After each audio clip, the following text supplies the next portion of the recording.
This is the Cowboy State Daily Morning Show with Jake. The new way Wyoming wakes up. It's time to take a look at what's happening around Wyoming. From the Cowboy State Daily News Center, I'm Mac Watson. A Torrington family's in shock after finding their mutilated dogs partially submerged in the North Platte River. Cowboy State Daily's Colby Fedor reports that Angelica Garcia says two people made the grisly discovery of her dogs in the river. They were known to get loose and wander about town. Angelica Garcia says that most of the time people would just bring the dogs back, and it kind of became a running joke in the community. The dogs went missing in the afternoon and were discovered in the early evening by a woman walking with her young son. She found the dogs half submerged in the North Platte River. There were two Rottweilers, and it looked like they'd been blasted by a shotgun. One was missing its head, the other was missing its neck and its chest. Goshen County Sheriff Corey Fleenor confirmed on Monday that his office has opened an investigation into the incident, but declined to comment any further. The poll U.S. House candidate Chuck Gray touted Monday leveled disparaging claims about opponents Reed Reisner and Steve Freeze. Cowboy State Daily's Claire McFarland reports that the poll, conducted by Fabrizio Lee and Associates, claims Freeze, quote, never had a real job, and Reisner acted like, quote, a Hollywood celebrity. There was also a push poll phase, and I received screenshots shortly after reporting the favorable poll with very charged, very loaded attacks on Reed Reisner and Steve Freeze. The commentary about Reisner was dredging up things from his 2020 to 2022 divorce proceedings. It included a subjective comment saying he had hyphenated his name like a celebrity. The prompts about Steve Freeze were calling him an elitist and calling him out of touch with Wyomingites. The survey was a poll of 400 Wyoming Republican voters from May 13th through the 16th and reveals Secretary of State Chuck Gray leads the crowded GOP U.S. House race with 21% support. I'll be back with more news from the Cowboy State Daily News Center right after this. As spring and summer approach, you may be thinking of adding some trees, installing a fence, or any other excavation project at home or professionally planned. This is Jan Warren, Executive Director for One Call of Wyoming. Keep in mind, it's illegal to dig or excavate without first contacting 811 2 full business days before you begin. This free service allows utilities to mark their service lines, preventing damages and outages, as well as keeping the public safe. So go to onecallofwyoming.com today or dial 811. Are you still throwing money at boring advertising that nobody remembers? Cowboy State Daily Radio is where Wyoming talks, laughs, debates, and actually pays attention. Your customers are not only listening, they're talking about the news of the day. So why not put your business in the middle of the conversation? From sponsored interviews to powerhouse statewide campaigns, Cowboy State Daily Radio delivers your message with an exclusive Wyoming reach. Contact Piper Fenimore today at piper@cowboystatedaily.com. Cowboy State Daily News continues now. The family of a woman killed by a distracted driver in downtown Sheridan a year ago says they feel slighted by the 60-day sentence he got on Friday. Cowboy State Daily's Jen Coker reports that the woman's daughter says the sentence brings, quote, deeper grief, unquote, not closure. They were quite disappointed because they had been hoping that the judge might take into consideration their victim statements and charge him with the full penalty under the law, which would be up to a year and $2,000 fine. 65-year-old Julie Fitzsimmons was visiting her daughter, Kate Gladden, and her husband, Nate, in Sheridan. Julie died of blunt force trauma to the head after being struck and thrown more than 7 feet by the vehicle. A 27-year-old man accused of shooting another man and leaving him bleeding in a Cheyenne street after a blow-up over a former girlfriend pleaded not guilty on Monday to attempted second-degree murder. Cowboy State Daily's Greg Johnson reports that Adrian Magos allegedly asked police how the, quote, guy I shot, unquote, was doing. He sat quietly along with 11 other inmates from the jail. They all were wearing the bright orange jumpsuits, the orange Crocs. His legs were shackled together, and when it was his turn, he got up and didn't say much to the judge, just answered his questions, yes sir, no sir. When the judge asked him how he pleaded to the charge of attempted second-degree murder, he said not guilty. The judge then set an October 6th trial date for Magos, while his attorney informed Judge Hibben that a motion to reduce his $250,000 cash-only bond would be filed in writing. And that's today's news. Get your free digital subscription to Wyoming's only statewide newspaper by hitting that daily newsletter button at cowboystatedaily.com. I'm Mac Watson for Cowboy State Daily.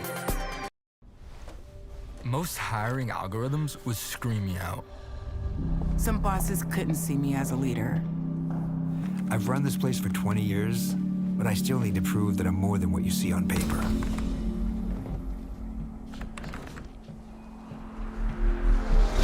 I've been running code as long as I've been able to reach a keyboard.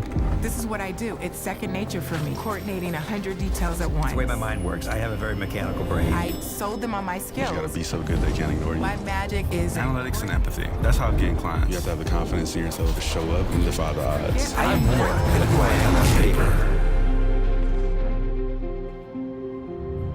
I never got a college degree. And today, I'm the CEO of my own company. People want to tell me I'm one in a million, when actually I'm one of millions. Stars are all around us. It's time for them to shine.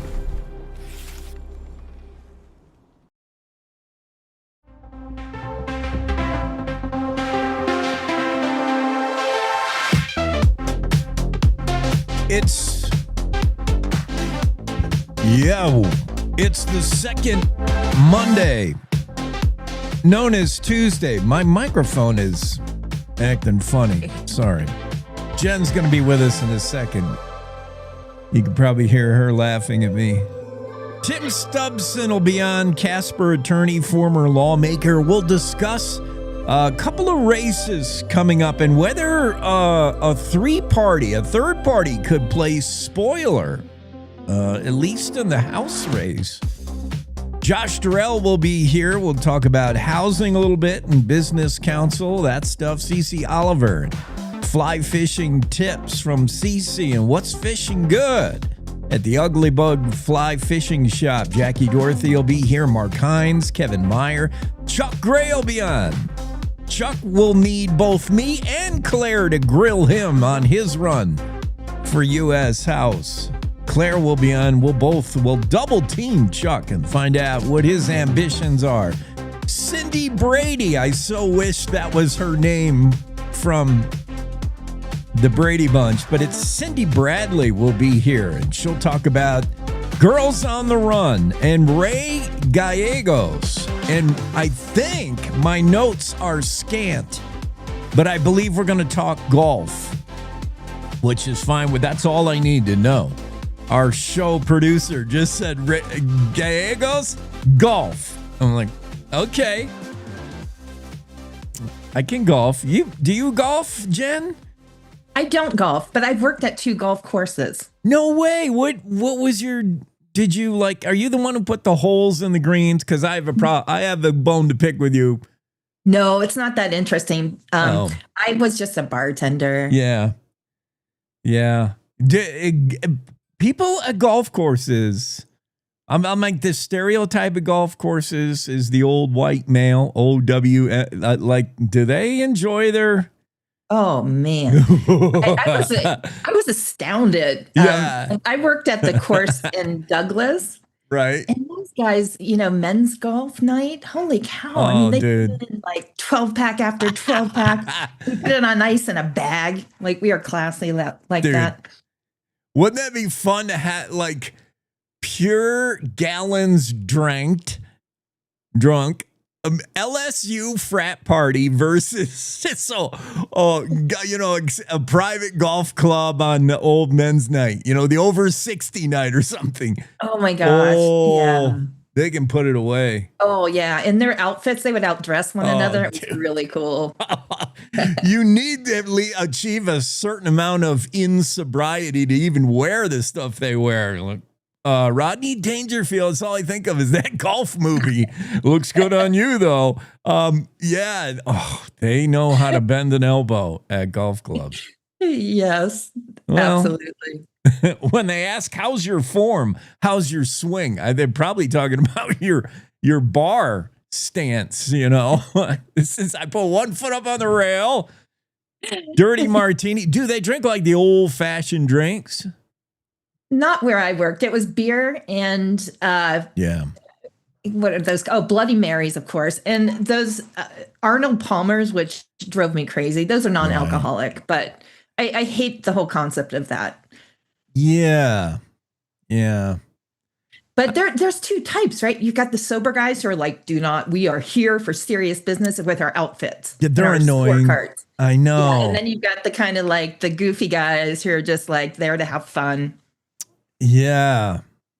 The ones who are not drinking there to seriously golf are sharpening their 3-inch pencils to make so they can keep their score. The other ones don't even know where their pencil is. They lost it 3 holes ago. They're totally fine. Right? They're trying to write down the score of that last hole with a cigarette. Oh crap. I don't know. Yeah, I know. We'll see what kind of it is. I'm not. See, I can't do the culture. Same with skiing. Like, I can ski a little bit.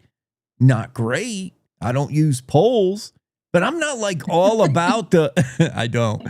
I keep dropping them, man. I'm like, after a while, I'm like, you know what? I don't even use them. When I do my thing, I'm like, I'm barely touching the ground with them. I can scoot along by skating because I play hockey. So I'm like, who needs poles? It's just one more thing to carry around. A lot, yeah. When you're going to the hill from the truck to that's the hardest thing. Your skis won't stay together, and then the pole. Yeah. Just one less thing you need. Poles. Yeah, there's a lot of accoutrement, we'll call it. Accoutrement. But I'm a snowboarder, but I get that. The ski, it's a culture too. But it is hard to keep all of your units together. That's another quote. Jen speaks French. Speak French to me, baby. Oh my goodness. And it's hard to keep all your units together. I will never know. That's such a, you can drop that anytime and it's useful anywhere for a meme. It's hard to keep your units together. Right, yeah, because units is a nice, vague. Yeah, I like to just be as vague as general as possible as a writer. No. It's the opposite of what you're trying to achieve, but the vagueness here works because we can just slap it on any meme. Yeah. I can't do the culture. I can ski, but I'm not like crazy skiing. Like I got to have the latest Patagonia, and I have 9 different words to describe the type of powder I'm in. Like I'm just skiing, man. I'm just golfing, man. Yeah, I'm with you. I don't like the adopting the associated cultures. I lived in a ski town too. I lived in Breckenridge when I was young, and oh man, you hear all the terms for snow, and it's enough for a lifetime. It's a little much. Yeah. And it's all just to, one up each other, show off, but prove you belong in that club, dropping all these terms. I'm like, I just can't keep up. Mm-hmm. It's hard to be a member of a club. Yeah. Yeah. And I don't want to be a member of a club that would want me. Who said that? Yes. Who is that? I said, is it Rodney Dangerfield or the guy who's like Danger? Harpo? W.C. Fields? No, come on, somebody help us out. W.C. Fields did not like kids. He's got a lot of quotes about he won't work with kids. I get that. Right. Yeah, he would have never starred in any of those, Annie. Who was that little Groucho Marx? Is it Groucho Marx? No, I don't. It might have been. It was one of those old timers like that. Yeah, I wouldn't. Henny Youngman. I think it might have been Henny Youngman. I wouldn't. I don't want to be something we're paraphrasing, but we got the basic idea. We got it. Let's talk about the Cody Bay Search and Rescue Team that helped find the body of Alaskan Bush People star. I never watched this reality show, but I did watch another one in Alaska about basically being cold all the time. I don't know who this dude is, Matt Brown, but how I didn't know him either. Why would a Cody outfit be looking for him in Washington, not Alaska? Right. What's going on? Well, these guys, Bill Dosey and his crew, they're scattered all over the U.S. partners in California.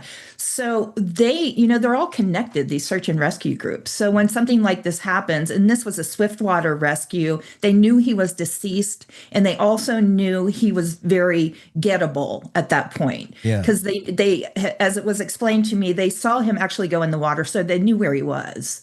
So that's a huge deal when you have a missing person. So all the elements were in place, and they have the connections and skills. So they were able to get a guy who was in Washington about an hour and a half away, and he was a kayaker, and he has his own search and rescue team. So they were able to dispatch him. And meanwhile, they're all trying to get there. So they're trying to get there. Bill's driving from Wyoming. The other guy's waiting for his flight to get out of California. So when they mobilize, they drop their jobs and they just converge and do these search and rescues. And they were able to actually rescue him, which, when you're doing search and rescue work, you're lucky if you're able to save the person or recover the person rather. Yeah. And this, I'm surprised they even made arrangements to travel that far, knowing that, like you said, this was a gettable case. This man, unfortunately, struggled with addiction throughout the time he was on that TV show, throughout his life, really. And then I think friends in the article that you wrote said, I didn't think he would do this. I thought he might OD or something, but and then an eyewitness saw him in the river, right? Heard a loud bang and then saw him floating. I mean, right. Okay. Yeah, they saw him. And it was raining, the weather was terrible. So the river was really high and fast. Yeah. So, and the search and rescue, you're dealing with a sheriff's office, which is really small in a small community without a lot of assets. And that's why these guys, Bill's former law enforcement, he gets when you have shortage of assets and you can actually help. And in this case, they were very eager. The sheriff's office was very eager for the help, and so was the family. And that's not always the case, too. So, these guys just galvanized their assets. And, they had the Cajun Navy. I think they're down in Louisiana. Oh, no, that might be wrong. But anyway, they're south somewhere. And so they had all these groups trying to get there. And meanwhile, Bill's pulled over in his incident command center when it first happened.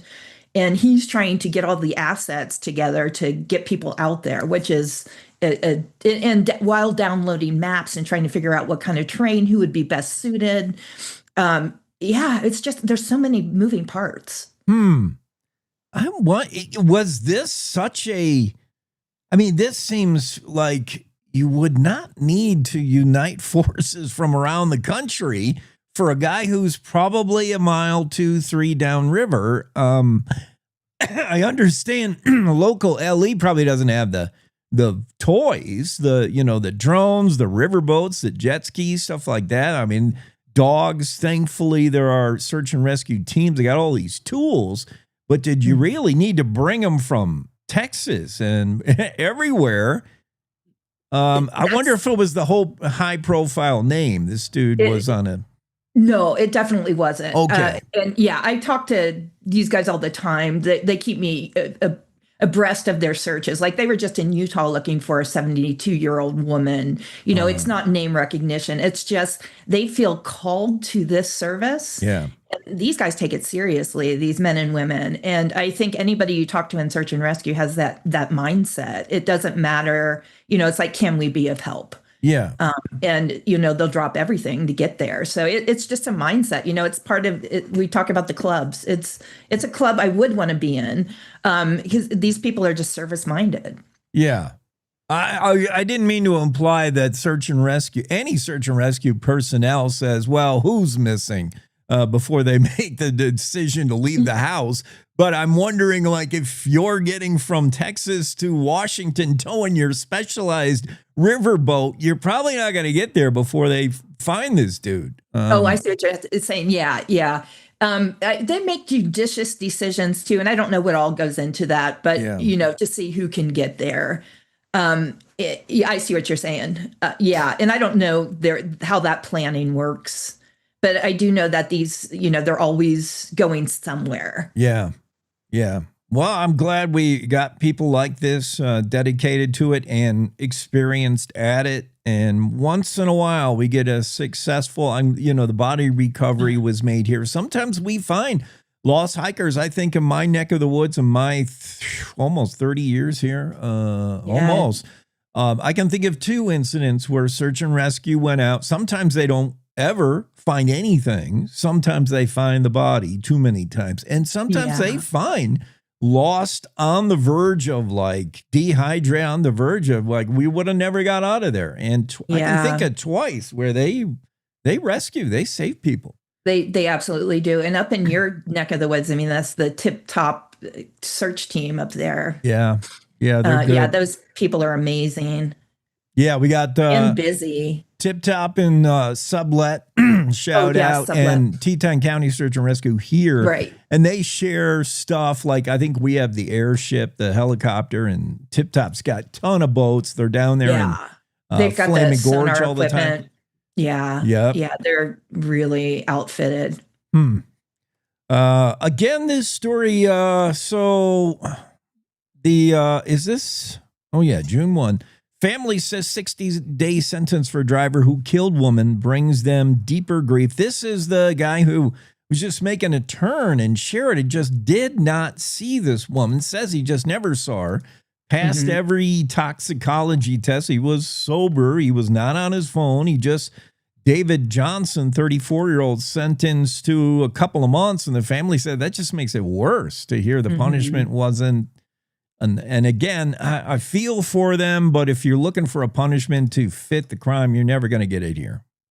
Yeah, and it's very emotionally charged, understandably. And the woman who was killed was just visiting. She was on vacation, visiting her daughter from Australia, which is also another added, that makes it somehow even worse that she was visiting. It was a special time with her family, and that's what happened.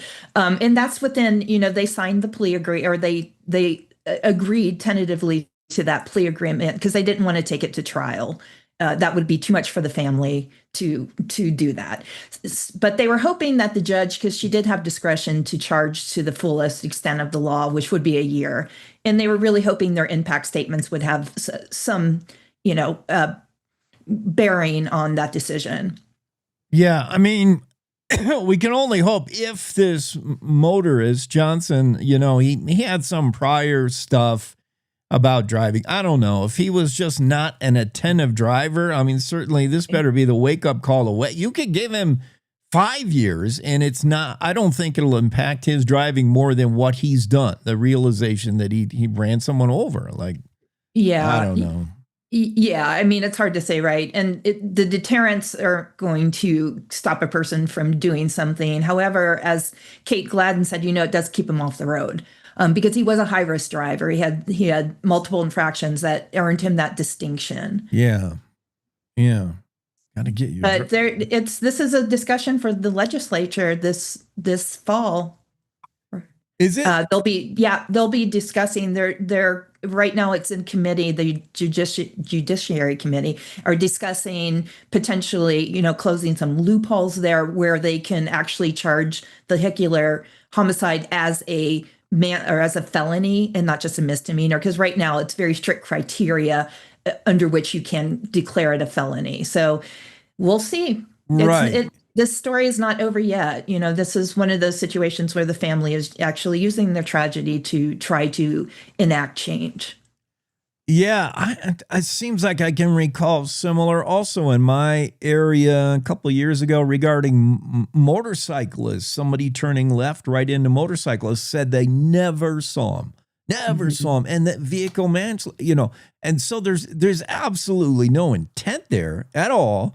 Right. What kind of carelessness, recklessness? That's for lawmakers. Yeah, it's like, how do you put a punishment on a human life? I mean, it's just a really hard situation all around, I would say. It's better to talk about golfing and the dream. And the outfits. You love the outfit. You mean like the loud pants, like checkered? I think they're amazing. Yeah. I love everything about the golf outfits. And I love the women's outfits even more. I love the colors. I like the socks. You sound like you have an inner golf child that's trying to come out, man. I think I do. I'm going to let it out. In your next life, you'll be a French-speaking golfer. We have to bid adieu to Jen Coker. Get your units together, girl. We'll see you next week. Sounds good. Bye-bye. A good life begins with a good company. Powder River Energy Corporation, or Precorp, a consumer-owned electric cooperative in Northeast Wyoming, has careers in accounting, member service, and engineering. Precorp is always striving for A-plus service, great rates, and being a trusted energy partner. Their work environment is driven by knowing your role, living your values, and making your career plan. If you are looking to be part of an industry leader, then look no further. Go to precorp.coop/employment opportunities and apply today. This is the Cowboy State Daily Radio Network. When it comes to making plans, you are the best. Those 9 months were also 273 days of planning. What about your daughter's first costume party? It was out of this world. And let's not forget those barbecues you plan in detail for your family and your more vegetarian by the day best friends. That surprise party for your parents' golden anniversary? You get the golden planning. The same way you plan each detail for those moments, start planning to protect you and your loved ones from a natural disaster. Sign up for local weather and emergency alerts. Prepare an emergency kit and make a family communications plan.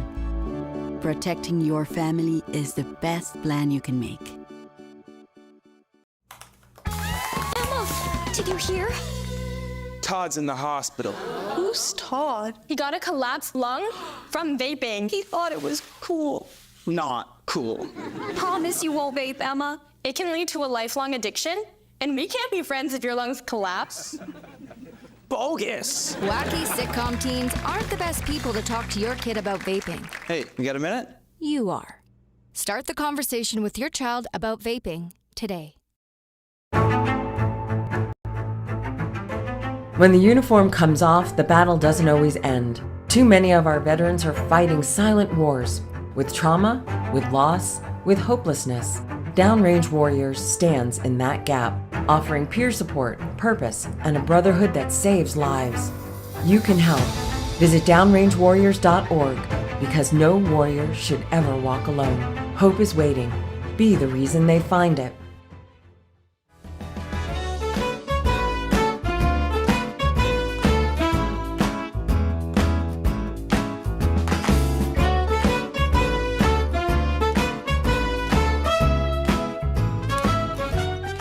Well, the Cowboy State Daily Show today proves the news of Cowboy State Daily proves that it's not a safe world for animals. Man. Julie has the story about a Wyoming barrel racer saying she was approached by the alleged horse stabber barrel racer. As if barrel racers aren't crazy enough, and I say this with all love. I say this as the rodeo, in the rodeo world, that barrel racing angel by rough stock riders and ropers is considered a little twitchy, let's just say. Meanwhile, barrel racers think rough stock riders are morons. Who would get on a horse that's going to pitch a fit? Who would do that? Meanwhile, look, they get together on Saturday nights. They eventually marry. So it all works out, but barrel racers are a little bit different. Maybe not this different. There's some barrel racer who's going around allegedly, I got to say that like 10 times, according to Clara McFarland. A 17-year-old barrel racer is going around asking if she can borrow a horse from other barrel racers. And if you don't know the world of rodeo, that happens more often than you might think. The rodeo community is so special about that. If you've got a horse that's lamed up or you couldn't get him to a certain rodeo and you need a healing horse, I mean, there's a roper who's always ready to help you out. And this is saying something. These are some pricey horses. I mean, these barrel racing horses, even, you know, at high school levels, can be 5-figure animals. By the time you're in the pros, these horses are trading for 6 figures. I mean, it's not unusual to see $200,000-$300,000 barrel horses. And for a fellow barrel racer to say, my horse is down, could I borrow yours for a run? It would not be. That's how rodeo is. While you want to beat your competitor and you're doing everything you can to be faster and score higher, whatever, you're more than willing to share almost everything. You forgot your shaps, says the bull rider. Here you go. Your healer horse is down. Here's mine. Use mine. It happens all the time. So when a barrel racer comes and says, can I borrow your horse? You might say, sure, but you don't expect to get it back with a bunch of stab wounds in it. What the? A Wyoming barrel racer stunned to learn that the 17-year-old girl accused of stabbing 3 horses during a major rodeo event in Las Vegas over the weekend was the same one who tried to borrow one of her horses. Can you imagine? Laura Nichols, we share a last name. She's from Pavilion. Can you imagine seeing this story? Oh, it's got to chill you. As a barrel racer, it's got to chill you to hear that one of your peers is going out there borrowing horses and then sticking a knife in them. That's shocking enough. And then you read the story and you see a photo of her and you think, oh, she came up to me one weekend and asked to borrow my horse.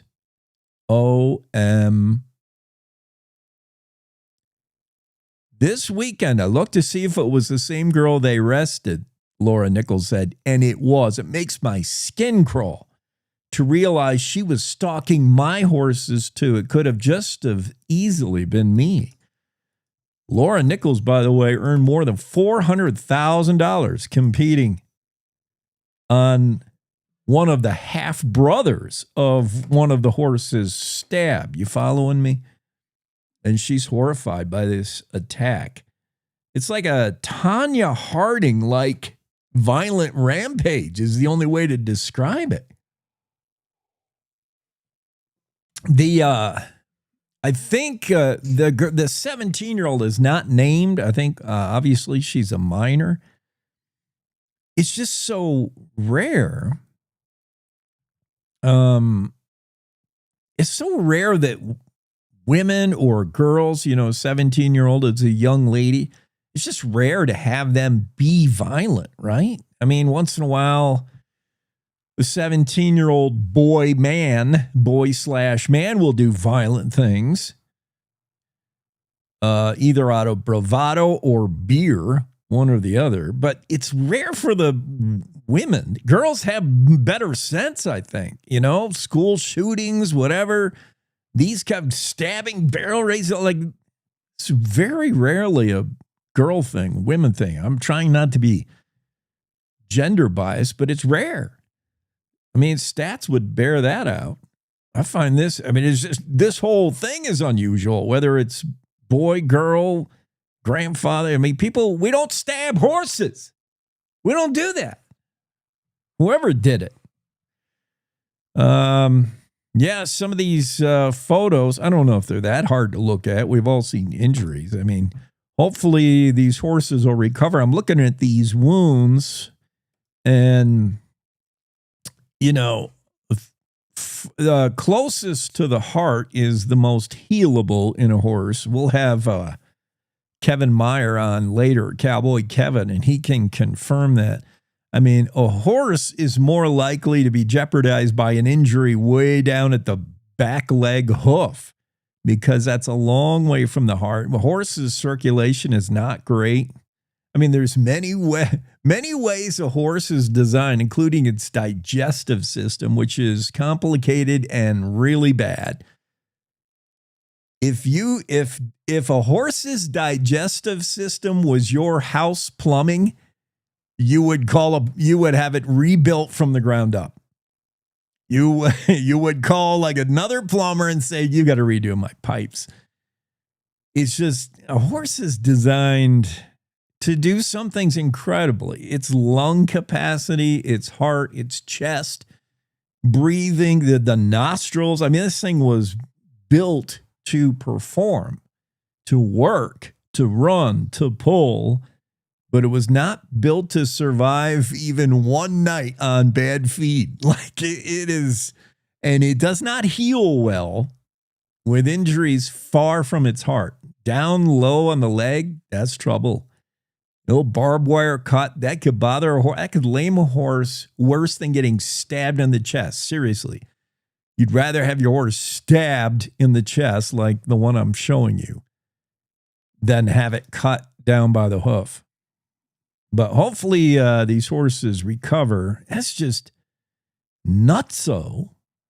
Yeah, I guess we'll keep on that. It's not got a Wyoming implication other than, I mean, this happened in Las Vegas, other than there was a, Pavilion, Wyoming barrel racer, and a bunch of ladies named in the story who I know who ride out of Wyoming or have been in Wyoming or from Wyoming.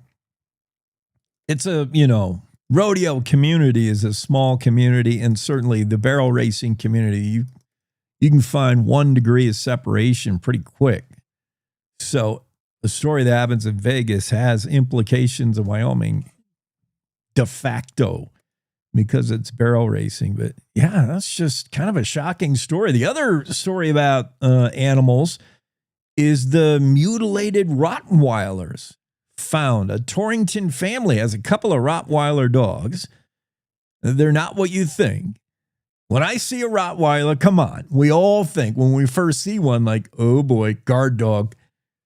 I mean, I'm pretty comfortable around dogs, and I have to admit, a Rottweiler can be imposing its look. But these two apparently were pretty nice. The neighborhood knew them. Everybody knew them. And they would get out once in a while. I mean, this happens in every town USA, right? The dogs are out again. The neighbors will maybe feed them a cup of Alpo and send them back home. In this case, though, it went bad.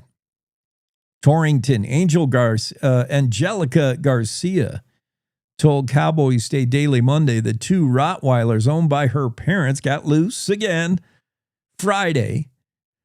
Hours later, found by a woman and her son who were walking along a popular fishing spot on the North Platte River. There they saw 2 dogs half submerged in the river. Of course, the North Platte, it's impossible to submerge even a hamster in the North Platte.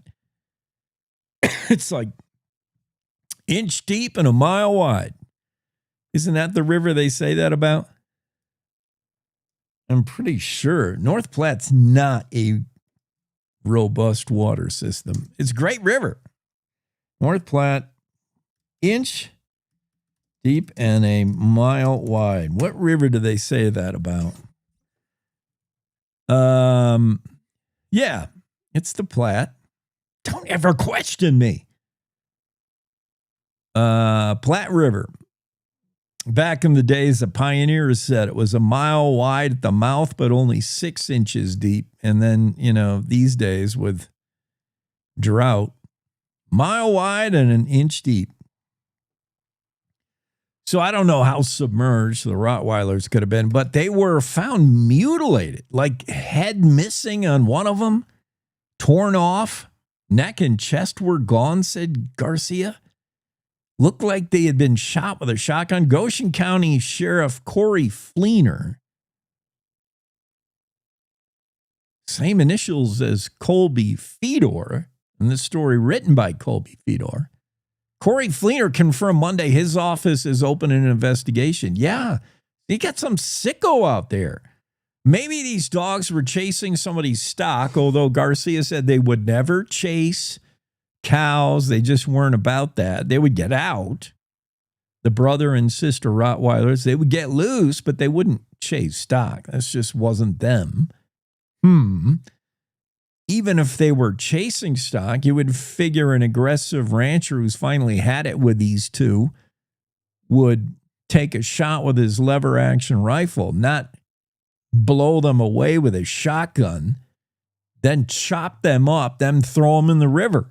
No, that's a bridge too far. That's a sicko. Along with the barrel racing horse stabber, these are people that have twisted minds. Maybe they've been on social too much. I don't know, but they need rehabilitation pronto. We'll be right back. Next guest, what are we going to talk? Politics? Oh, I don't know if I have it in me. I am politics right off the bat in the first hour. That's hard for me. Tim Stubson will be here in a moment. We'll let him do the heavy lifting. So, how's that boosted social media post working out for you? Oh, you mean the one my mom liked twice? Brutal. You know what does get attention in Wyoming? Cowboy State Daily Radio. With Cowboy State Daily Radio, your business gets real statewide exposure through interviews, sponsorships, and advertising people actually remember. Because nobody wakes up excited to see another banner ad, but they will remember hearing your business on Cowboy State Daily Radio. Advertise with Cowboy State Daily Radio today. Contact me, Piper Fenimore, at piper@cowboystatedaily.com. You're listening to the Cowboy State Daily Radio Network.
You've done the hard part. You quit smoking.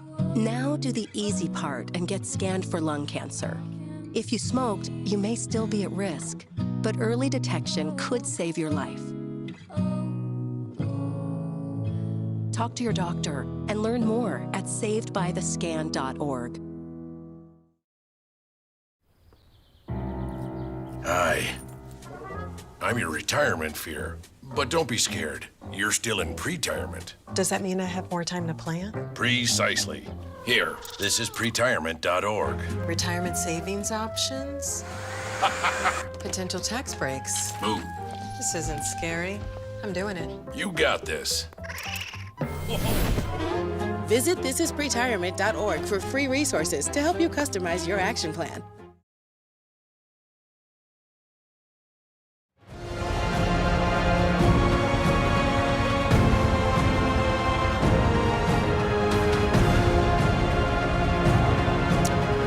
Wow. This epic and sweeping music indicates I'm about to say something you'll never hear come out of my mouth. Let's talk politics. It's not my thing, Tim, but I'm glad we got you here to do it. Tim Stubson's with us, Casper attorney, former state lawmaker, longtime Wyoming Republican. He served in the House of Representatives from 08 to 16. Representing House District 56, going to Trona County. Trona County. Yeah.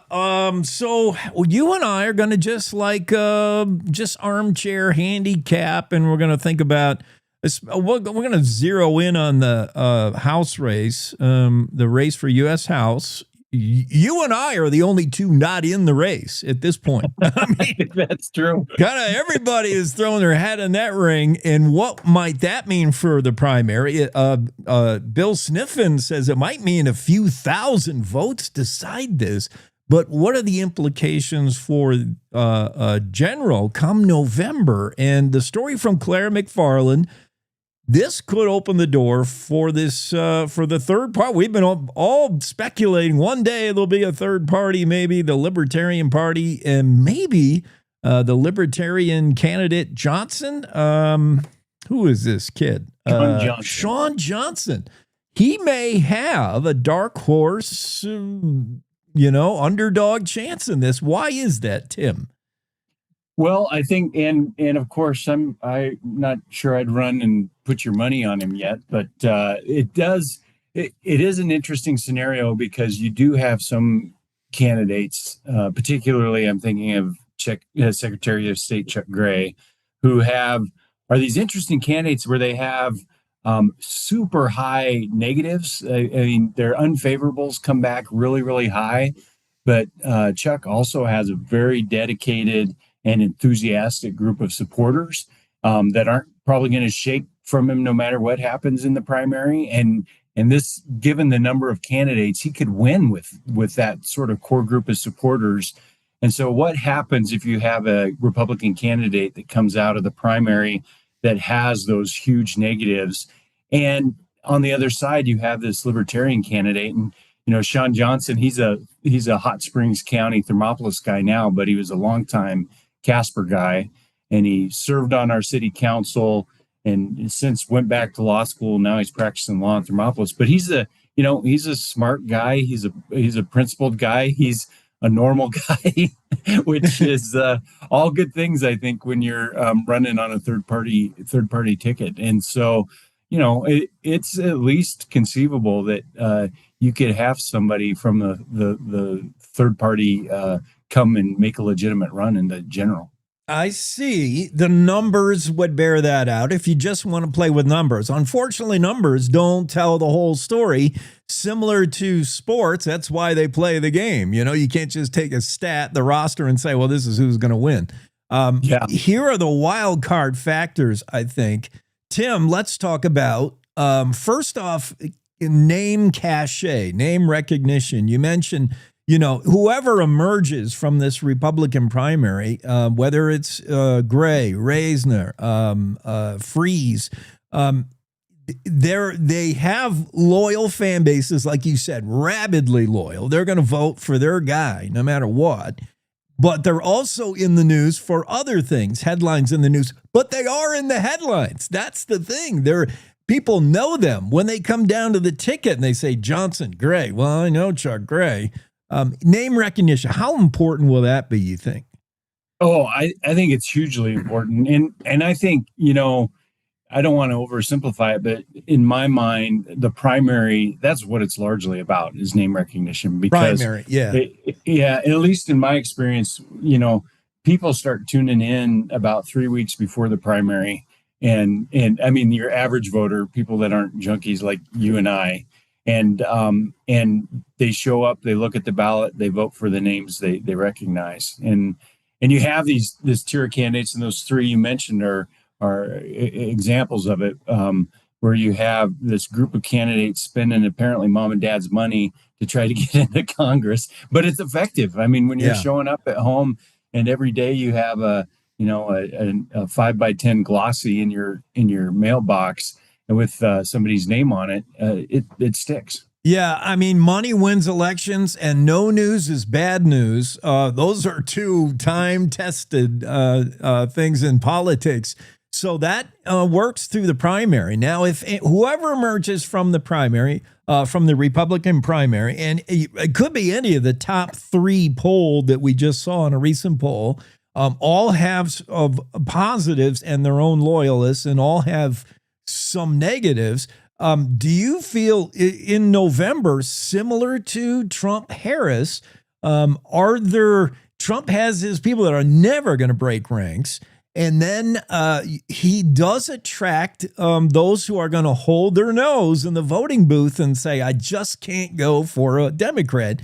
Would Johnson have a chance? Would there be enough people to say, golly, that Chuck Gray's, he's so annoying, or that Reed Reisner, I got reasons to, his ads, I got sick of seeing his ads. But it's better than an unknown Johnson or better than the Republican. We'll talk in a minute about how the Democrat, how splitting a vote here could be troublesome. But do you think people will just hold their nose and vote R? In other words, ticket vote. Yeah, I mean, there definitely will be a significant group of voters that do that. And I mean, winning a Republican primary is important for a reason. And that's because there will be people that vote for the R specifically. But I think the thing that makes this intriguing is you have with a libertarian candidate, with Shawn Johnson, you're going to have him saying things that really resonate, I think, with people around Wyoming. This isn't some Democrat coming in and trying to woo away people. It's somebody who's talking about the government's too big, it's in your life too much. And frankly, that doesn't carry the baggage of a Republican Party that says that, but doesn't very often do anything about it. So I mean, you have, I think, at least the interesting recipe of somebody who's going to be saying things that I think will resonate deeply with many voters in Wyoming. Yes, I think you're right. If Shawn Johnson is able to get his message out or present himself, we got to know who Shawn Johnson is. He's got to get out there. And if he talks a moderate Republican game, he could take advantage of what we see, I think, is very true. Libertarian Party Chair Zachary Padilla in this article is quoted as theorizing, and maybe Johnson, maybe this is ahead of its time, ahead of the curve, but political scene has reached a point where the major parties are fractionizing and heading off the rails. I mean, Democrats with the woke, Republicans with like how far right can you be, and closing their ears and talking past each other. I see some of that, and some centrists could take advantage, some centrists being maybe a libertarian. Well, and that libertarian streak, I think one of the reasons I've always sort of dismissed the Libertarian Party in Wyoming is there's a significant libertarian streak in the Republican Party. And you can go back decades and see on some of the social issues and that sort of thing where they may not fall directly in line with national Republicans because the sentiment is more like, just please stay out of my life. And so that's why I think having a candidate that's speaking to that element, you're going to be speaking directly to, I think, a pretty decent swath of the Republican Party. I think you're right. If the turnout is there and Johnson can show himself as a real person, his own person, a Wyoming libertarian, and make people forget that he is carrying the L, that has a little bit of poison, at least across the country. But in Wyoming, you're right. Libertarian has meant what kind of were some core values of Republicans. Stay out of my bedroom, stay out of my small business, just leave me alone and do government things and let me do my stuff. Yeah. And you made a good point earlier that you can't, that's not going to happen unless you make it happen. I mean, there would have to be some money behind a libertarian candidate. There would have to be some resources that allow him to get his name out, get that name recognition up. But like you said, introduce him to the state. And so, all that still remains to be seen if that can happen. Tim Stubson is with us this morning. We're talking politics, particularly this U.S. House race and how the November election might look after a primary with three parties in the race. Libertarian, a Republican, whoever emerges from that dogfight, and a Democrat. Let's talk about, I think, a big reason why we just aren't going to get to a three-party system, why it's always going to be two, and that's the splitting of the vote. It's not necessarily casting your vote for someone, like I really believe in this person. It's making sure your vote doesn't work against you, or heaven forbid, if you were ready to go for a libertarian in Johnson, the big fear is I don't want to let the Democrats in. So my vote for an L could cause the D to sneak in. That's huge, I think. That plays in the mind of people. They don't necessarily vote for, but vote with the idea of against a little bit. Yeah. You're right. And I think most times that's true. And in most cases that's true. But in Wyoming, the Democratic Party has sort of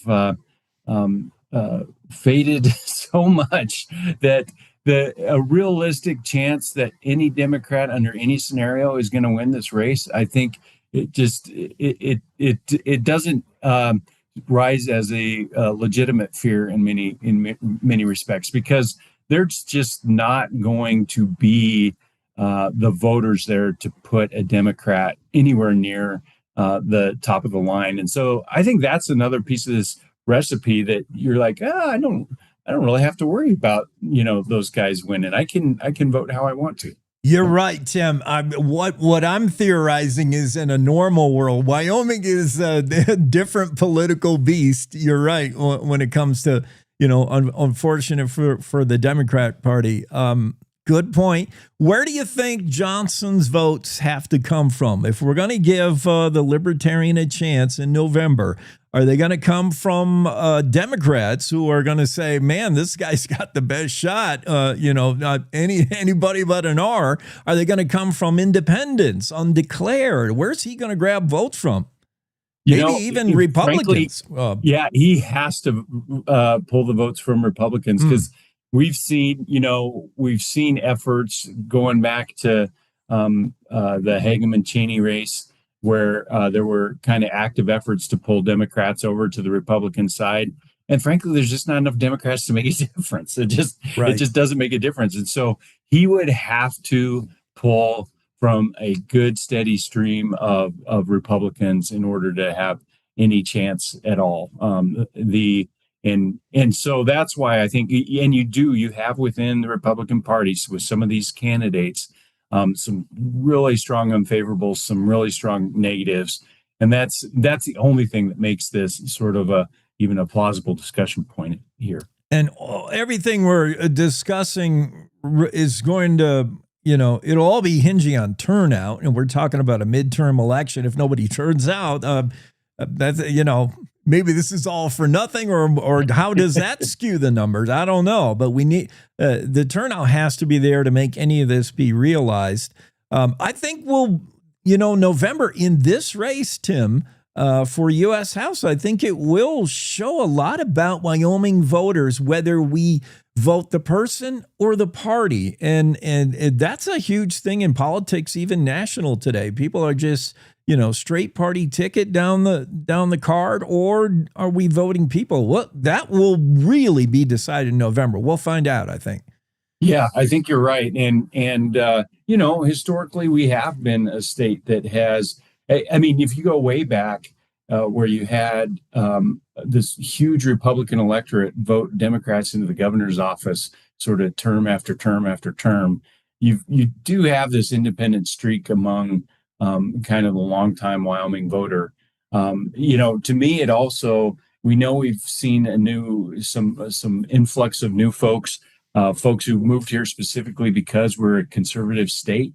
Does that color the way things turn out in the general or not? That's another question I'll be looking to see an answer to. Yeah, for sure. Tim, one last thing while we got you here. Similar or no with the gubernatorial race, Rebecca Bextel playing a spoiler there or hedging her bets? Are we seeing something similar there of vote splitting? Interesting question. I mean, of course, she has her own substantial negatives attached to her. So you may see it flip the other way in some respects. I do have a little bit of a hard time that whoever comes out of that gubernatorial race on the Republican side, I would struggle to see any path for any third party against them. Well, off air, Tim Stubson and I will speculate, and we'll bet popsicles over who wins what race or something like that. Yeah. Hey, man, thanks for being on. We got to have you again as the political season really heats up. You bet. Thanks for having me. Appreciate it. Cowboy State Daily Show with Jake. That's going to burn down 1 hour. More coming, including the aforementioned Chuck Ray. He's going to be on later in the show. That should be an exciting discussion. Josh Dorrell is on next hour. Business counsel Cici Oliver. We're going to wet a fly somewhere in Wyoming. Jackie Dorothy will be here next hour, and Don Day with a day weather forecast. All coming up on a Tuesday edition of the Cowboy State Daily Show. We got to step aside for top of the hour news for our radio affiliates. We'll meet back up in 6 minutes. Don't go far. It's time to take a look at what's happening around Wyoming. From the Cowboy State Daily News Center, I'm Mac Watson. A Torrington family's in shock after finding their mutilated dogs partially submerged in the North Platte River. Cowboy State Daily's Colby Fedor reports that Angelica Garcia says 2 people made the grisly discovery of her dogs in the river. They were known to get loose and wander about town. Angelica Garcia says that most of the time people would just bring the dogs back, and it kind of became a running joke in the community. The dogs went missing in the afternoon and were discovered in the early evening by a woman walking with her young son. She found the dogs half submerged in the North Platte River. There were 2 Rottweilers, and it looked like they'd been blasted by a shotgun. One was missing its head, the other was missing its neck and its chest. Goshen County Sheriff Corey Fleenor confirmed on Monday that his office has opened an investigation into the incident, but declined to comment any further. The poll U.S. House candidate Chuck Gray touted Monday leveled disparaging claims about opponents Reed Reisner and Steve Freese. Cowboy State Daily's Claire McFarland reports that the poll, conducted by Fabrizio Lee and Associates, claims Freese, quote, never had a real job, and Reisner acted like, quote, a Hollywood celebrity. There was also a push-pull phase, and I received screenshots shortly after reporting the favorable poll with very charged, very loaded attacks on Reed Reisner and Steve Freese. The commentary about Reisner was dredging up things from his 2020 to 2022 divorce proceedings. It included a subjective comment saying he had hyphenated his name like a celebrity. The prompts about Steve Freese were calling him an elitist and calling him out of touch with Wyomingites. The survey was a poll of 400 Wyoming Republican voters from May 13th through the 16th and reveals Secretary of State Chuck Gray leads the crowded GOP U.S. House race with 21% support. I'll be back with more news from the Cowboy State Daily News Center right after this. As spring and summer approach, you may be thinking of adding some trees, installing a fence, or any other excavation project at home or professionally planned. This is Jan Warren, Executive Director for One Call of Wyoming. Keep in mind, it's illegal to dig or excavate without first contacting 811 2 full business days before you begin. This free service allows utilities to mark their service lines, preventing damages and outages, as well as keeping the public safe. So go to onecallofwyoming.com today or dial 811. Are you still throwing money at boring advertising that nobody remembers? Cowboy State Daily Radio is where Wyoming talks, laughs, debates, and actually pays attention. Your customers are not only listening, they're talking about the news of the day. So why not put your business in the middle of the conversation? From sponsored interviews to powerhouse statewide campaigns, Cowboy State Daily Radio delivers your message with an exclusive Wyoming reach. Contact Piper Fenimore today at piper@cowboystatedaily.com. Cowboy State Daily News continues now. The family of a woman killed by a distracted driver in downtown Sheridan a year ago says they feel slighted by the 60-day sentence he got on Friday. Cowboy State Daily's Jen Coker reports that the woman's daughter says the sentence brings, quote, deeper grief, unquote, not closure. They were quite disappointed because they had been hoping that the judge might take into consideration their victim statements and charge him with the full penalty under the law, which would be up to a year and $2,000 fine. 65-year-old Julie Fitzsimmons was visiting her daughter, Kate Gladden, and her husband, Nate, in Sheridan. Julie died of blunt force trauma to the head after being struck and thrown more than 7 feet by the vehicle. A 27-year-old man accused of shooting another man and leaving him bleeding in a Cheyenne street after a blow-up over a former girlfriend pleaded not guilty on Monday to attempted second-degree murder. Cowboy State Daily's Greg Johnson reports that Adrian Magos allegedly asked police how the, quote, guy I shot, unquote, was doing. He sat quietly along with 11 other inmates from the jail. They all were wearing the bright orange jumpsuits, the orange Crocs. His legs were shackled together. And when it was his turn, he, got up and didn't say much to the judge, just answered his questions, yes, sir, no, sir. When the judge asked him how he pleaded to the charge of attempted second-degree murder, he said not guilty. The judge then set an October 6th trial date for Magos, while his attorney informed Judge Hibben that a motion to reduce his $250,000 cash-only bond would be filed in writing. And that's today's news. Get your free digital subscription to Wyoming's only statewide newspaper by hitting that daily newsletter button at cowboystatedaily.com. I'm Mac Watson for Cowboy State Daily. My name is Dre, and I had a stroke when I was only 16 years old.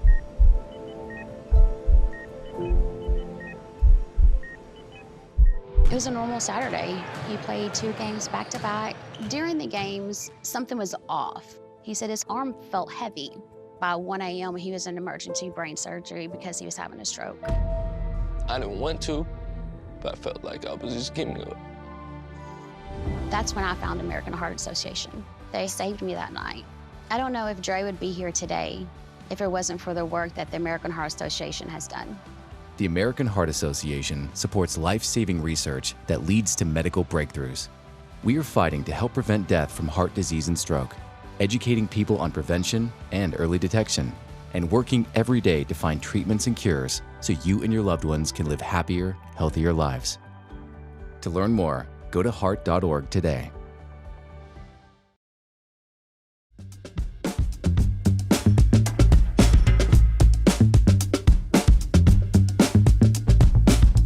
We're back from news. Cowboy State Daily Show. Josh Dorrell joins us, CEO of the Wyoming Business Council. Josh, how's the council doing? You've had a lot of interim meetings and people peeking under your hood. How's everything? Jake, it's been great. We welcome it. I think that's exactly what we need right now. Let's talk about, we're going to talk about housing. Certainly a hot topic issue. Everything we want to do in Wyoming, everything that we see in the headlines, if whether it's a data center, any kind of business development, we want to boost the economy, really bright things ahead for the state, but it all hinges on workforce. And the workforce, guess what? Workers need a place to live, eat, sleep. Housing is going to be the choke point, and business councils got their eyes on it. Yeah, I think that's exactly right. It is definitely a choke point, and I kind of want to reframe it a little bit, if we could, and not call it a housing problem, because if it's slowing down business and it's slowing down growth, what kind of problem is that? I think it's not a housing problem; it's a business problem. And our employers are feeling it acutely. So I think if we could sort of change it over to critical infrastructure for business, then I think that helps people understand it's not a social program. This is all about helping businesses grow and succeed in Wyoming. I think that's a huge thing, because here in Teton County, I see that play out. If anyone is inclined to be so-called anti-housing, and I don't know who is who doesn't want to give somebody a place to live? If you're living under a bridge in a cardboard box, nobody's anti-housing, but you're anti-government involvement, organization involvement. It is the social aspects of it, this idea that it's a handout. But we got to get out of that way of thinking, Josh. This is a speed bump. This is an impediment to business, to growth. Yep. Yeah, I think that's the thing, is that people are sort of conflating that. And heck, right now we're doing a webinar today at noon, and we have already 187 registrants for that. People are really paying attention to this. And I think that's just it, is that people feel like this is some sort of a handout. I mean, we're talking about water, sewer, and roads, folks. We're not talking about giving out free houses. We're just trying to unlock that growth. And I think that's where people get a little confused is they're like, well, the free market says, well, if there were a free market and if it were working, we wouldn't have this problem because there's clearly a demand for it. So I think we've got to dig a little deeper. And that's where we have been digging deeper into the problem. And I think that's where people need to understand that the problem is not this surface level issue. It's a couple or 3 layers deep. Helping business with infrastructure, one of the key things Wyoming Business Council does. Me personally, I will much rather feel Business Council is offering grant money or low interest loans to a startup, to a business to house their employees. I think that is pretty crucial. Have you done this before, create infrastructure? What kind of housing has Business Council been involved in that worked? Yeah, so housing is something that we didn't touch that much in previous times. And now what we're seeing is because it's such a choke point, we want to dive in and really look at this problem and see if we can't unlock it. Again, water, sewer, roads, that's what we're talking about. If we can unlock that, then what's going to happen is we'll really hopefully be able to develop a better program for the state or help communities fund their own growth. And I think that's the piece that people miss. We did have a project back in a few months ago that went before SLIB in Cheyenne. That project itself did not pass SLIB approval. However, we do have 2 more projects that are, again, water, sewer, roads in both Wright and Douglas, and SLIB will see those on Monday, June 8th now. Interesting. All right, so get registered. This is happening today at noon. This open mic, this whole discussion on Wyoming Business Council housing. This is not a PowerPoint presentation. It's your chance to offer your questions, your input, a candid conversation. Your voice is crucial. What is this going to be about? How do we get registered? It's happening at noon today. Yeah, if you just go out and search Wyoming Team of Thousands and look on that page, you'll see the instructions to get registered. Again, almost 200 people are already registered.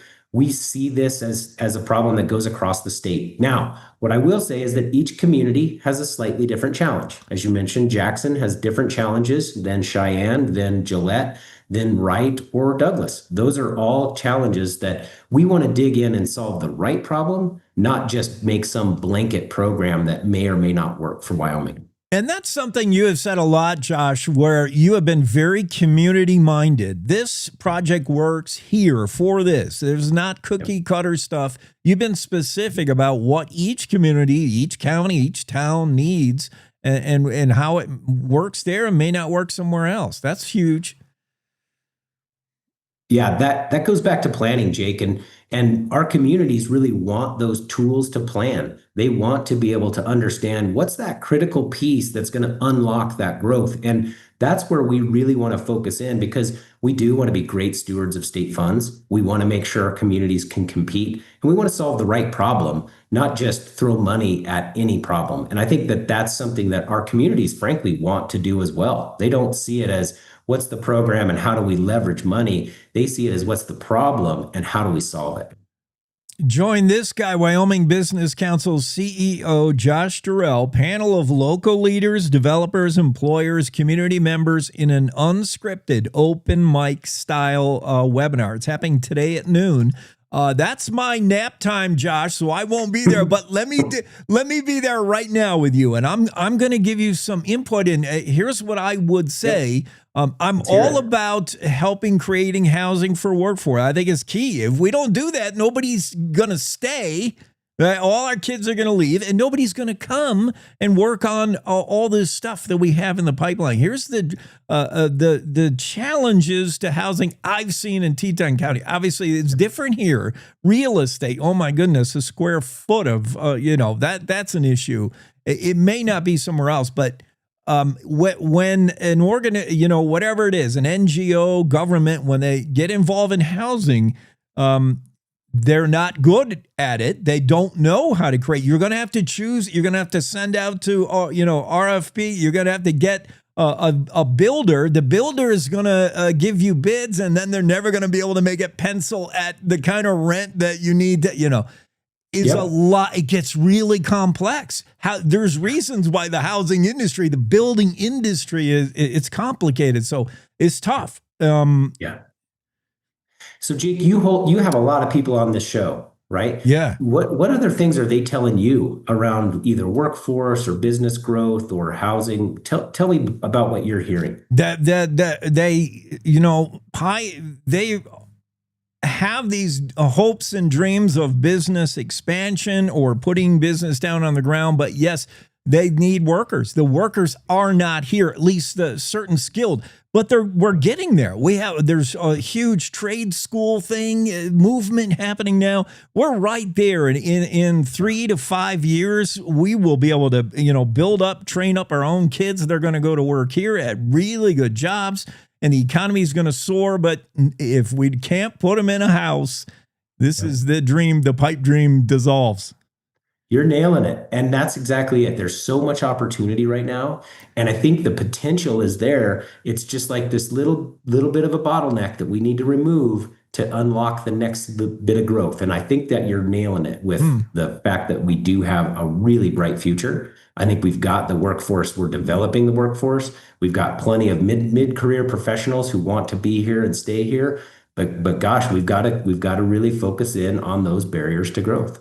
And you're right. I think this notion that it'll all, in a free economy, free enterprise, private enterprise, it'll all work out. It won't. I've seen it. It will not work. Only the rich get richer and the poor get poor. It doesn't work. There needs to be somebody, Wyoming Business Council, that's looking over the whole thing, saying, let me push this here, pull that there, and make you guys, let me fit all these pieces to the puzzle together. Okay, Josh, that's a lot on you. Yeah. Well, we're ready for it, and we're excited about it because we definitely love Wyoming. We see the potential here, and we think we can still be great stewards of state funds, keep government in its place, but do it right. Tuesday, noon, it is Tuesday. Today, noon, the discussion happens. Once again, Josh, how do we get registered? How do we get online? Yeah, so search Team 1000's housing, and you will find us there, and you'll be able to register. What I would say, Jake, is that I hope it's not everybody's nap time, but if you can push your nap time by an hour today, we would love to have you there as well. And if folks could go to Wyoming's Team 1000's and look for that housing link, we'll be there and taking questions and taking comments and listening to people. Don't be like me. Don't fall asleep on this opportunity. Get into this webinar and make your voice heard. Josh Dorrell from the Wyoming Business Council. Josh, have a great day. Yeah. Cheers, Jake. Thanks. Cowboy State Daily Show with Don Day, the day with a forecast. That's next.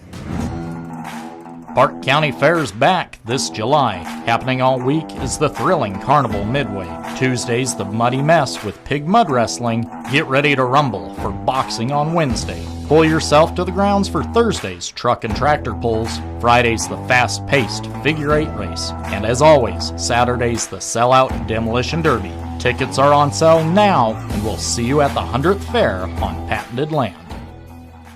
A good life begins with a good company. Powder River Energy Corporation, or Precorp, a consumer-owned electric cooperative in Northeast Wyoming, has careers in accounting, member service, and engineering. Precorp is always striving for A+ service, great rates, and being a trusted energy partner. Their work environment is driven by knowing your role, living your values, and making your career plan. If you are looking to be part of an industry leader, then look no further. Go to precorp.coop/employment opportunities and apply today. You're listening to the Cowboy State Daily Radio Network. You know you don't have to wear your PT gear anymore, right? It's comfortable. So how's civilian life treating you? It's fine. When I got out, I didn't want to admit that there was anything wrong because I felt like a failure. And then I realized, there's nothing to be ashamed of. So I started talking to someone. Maybe you are fine. But if you're not, it's okay. Thank you. If you or a veteran you know needs support, don't wait. Reach out. Find resources at va.gov/reach. Logan Wilson here at the M Building in Casper, Wyoming. They do more than just support businesses and private events. They support nonprofits by offering reduced rates to help the community thrive. The staff here at the M Building have been incredible in helping me organize a fantastic event. They are great partners for those who want to make a positive impact on the community. Come check out the M for your next event.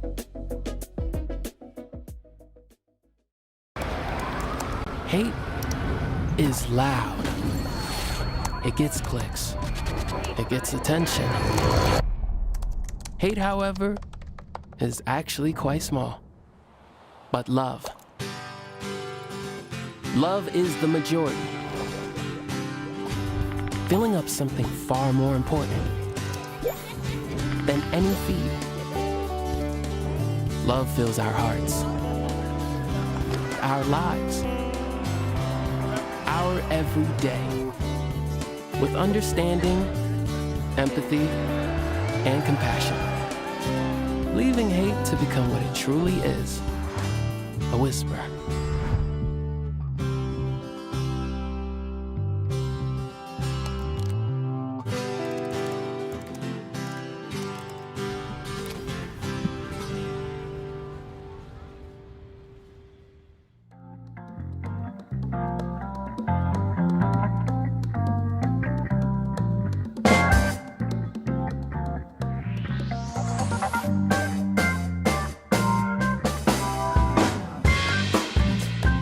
Yeah. All right, we're back to it. Cowboy State Daily Show and Don Day with the day weather forecast. Be here in a moment.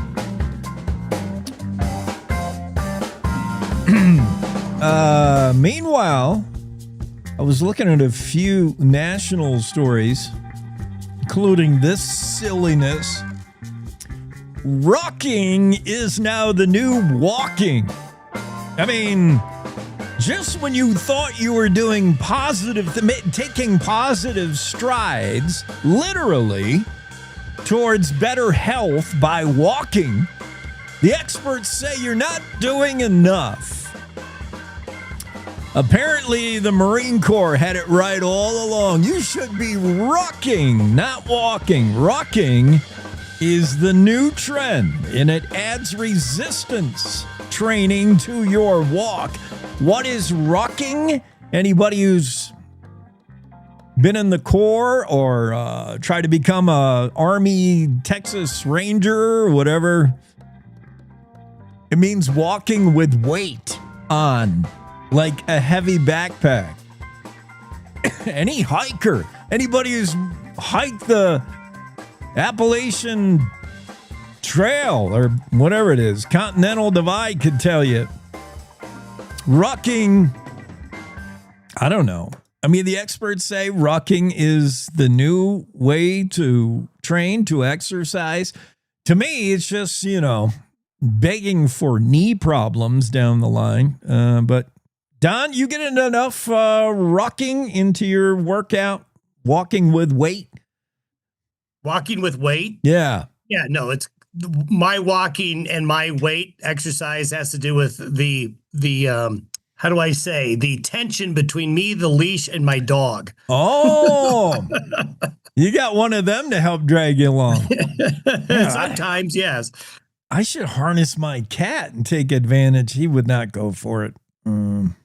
Yeah. Do you, I have to say, remember the eclipse in 2017? The big one that was the big eclipse. Yeah. So I got a call from a gentleman in New York City who was coming to Wyoming and to photograph. And he called me. He had some weather questions. And he said that, will my cats be okay?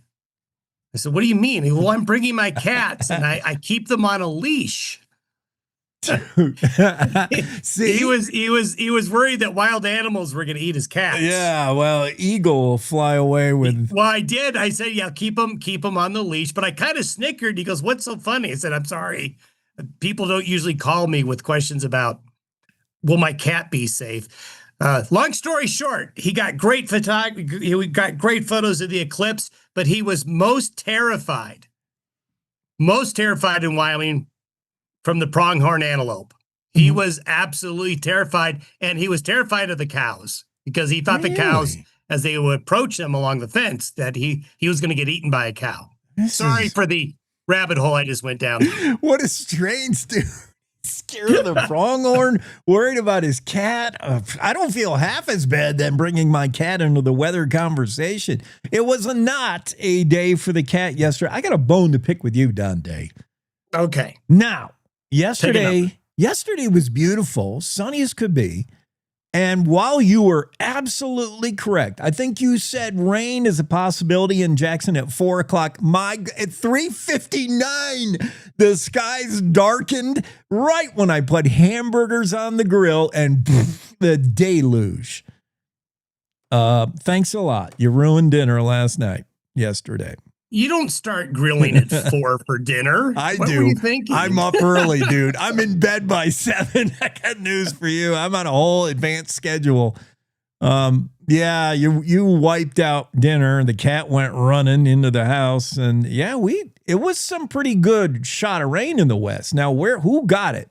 Well, yeah, the really good news is Platte and Goshen counties, which really needed some rain. Those were the areas that were big winners yesterday. Good. Torrington, over 1.35 inches of rain in Torrington. Wheatland around town was 0.6 to 0.8 of an inch. Unfortunately, there was a lot of hail with that. We did have a lot of severe weather in the east, and we'll probably see that again today. Oh, that's enough rain in Torrington to have that North Platte hustling at maybe 2 inches now. Yeah, well, there you go. Yeah, but any moisture that can fall in that Platte Valley, is so desperately needed. So that was really good to see. Is today similar? Yes, but I think you could probably grill today without getting rained on. Okay, we're gonna go for it today. What about is it too early to look into the weekend? No, the weekend looks warm. It looks like a real bona fide summer weekend. Warm temperatures. There will be thunderstorms. I mean, this time of year, we're going to mention thunderstorms just about every day in some places. But I think we've got a nice weekend coming up. Why are we mentioning thunderstorms in June? I think more of that in like late August when the monsoonal moisture comes in. We have thunderstorms now. What's doing that?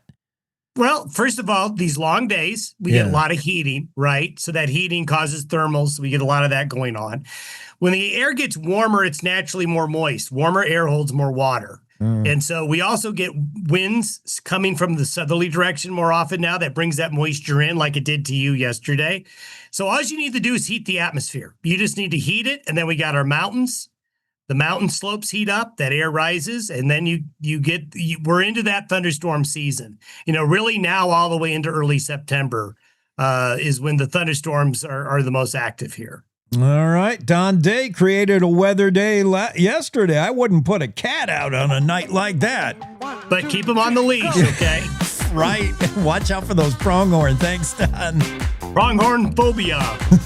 That is so weird. The places our day weather forecast may go. You never know. Yeah. I mean, I gotta say, Don was exactly right. I should have known better. I'm enjoying the day yesterday. Sunny, gorgeous day. And as soon as I put burgers on the grill, 4 o'clock, right when Don Day said it was going to rain, it rained. Let's see what it was doing in Casper and whether that rain has jiggled around the fly fishing. Cici Oliver would know from the Ugly Bug Fly Fishing Shop in the Casper area. Cici, you got some rain. Don says he made it rain kind of in your area a little bit.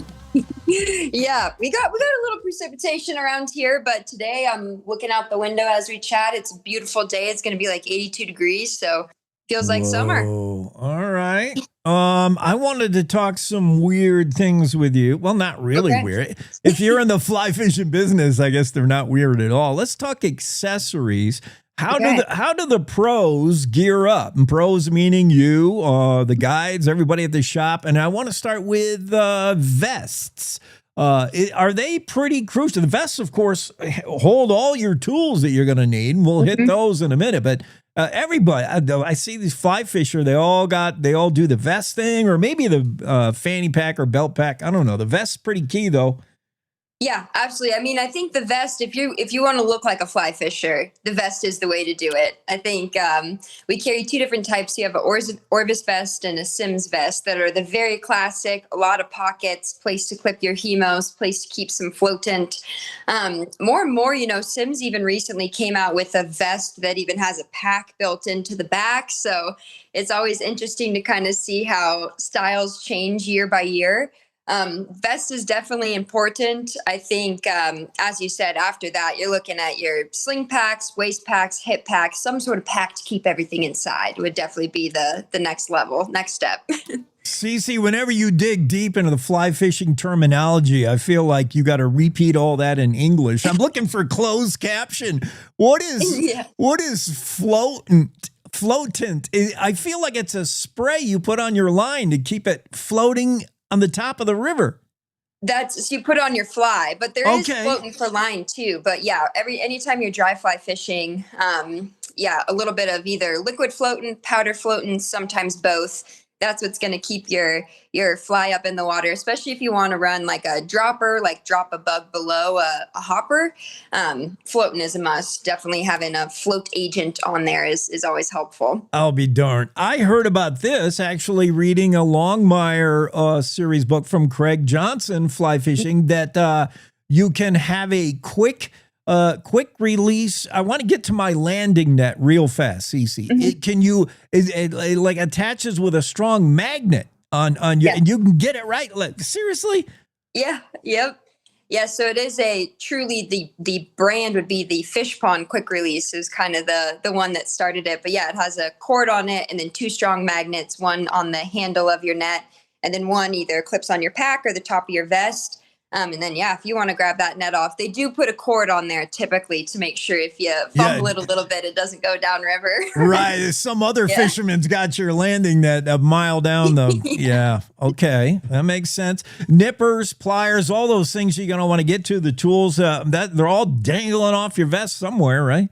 Definitely. I think this more simple, the better. There's a gizmo and gadget for literally everything in fly fishing. I think I could spend just like 2 hours on our vest pack wall.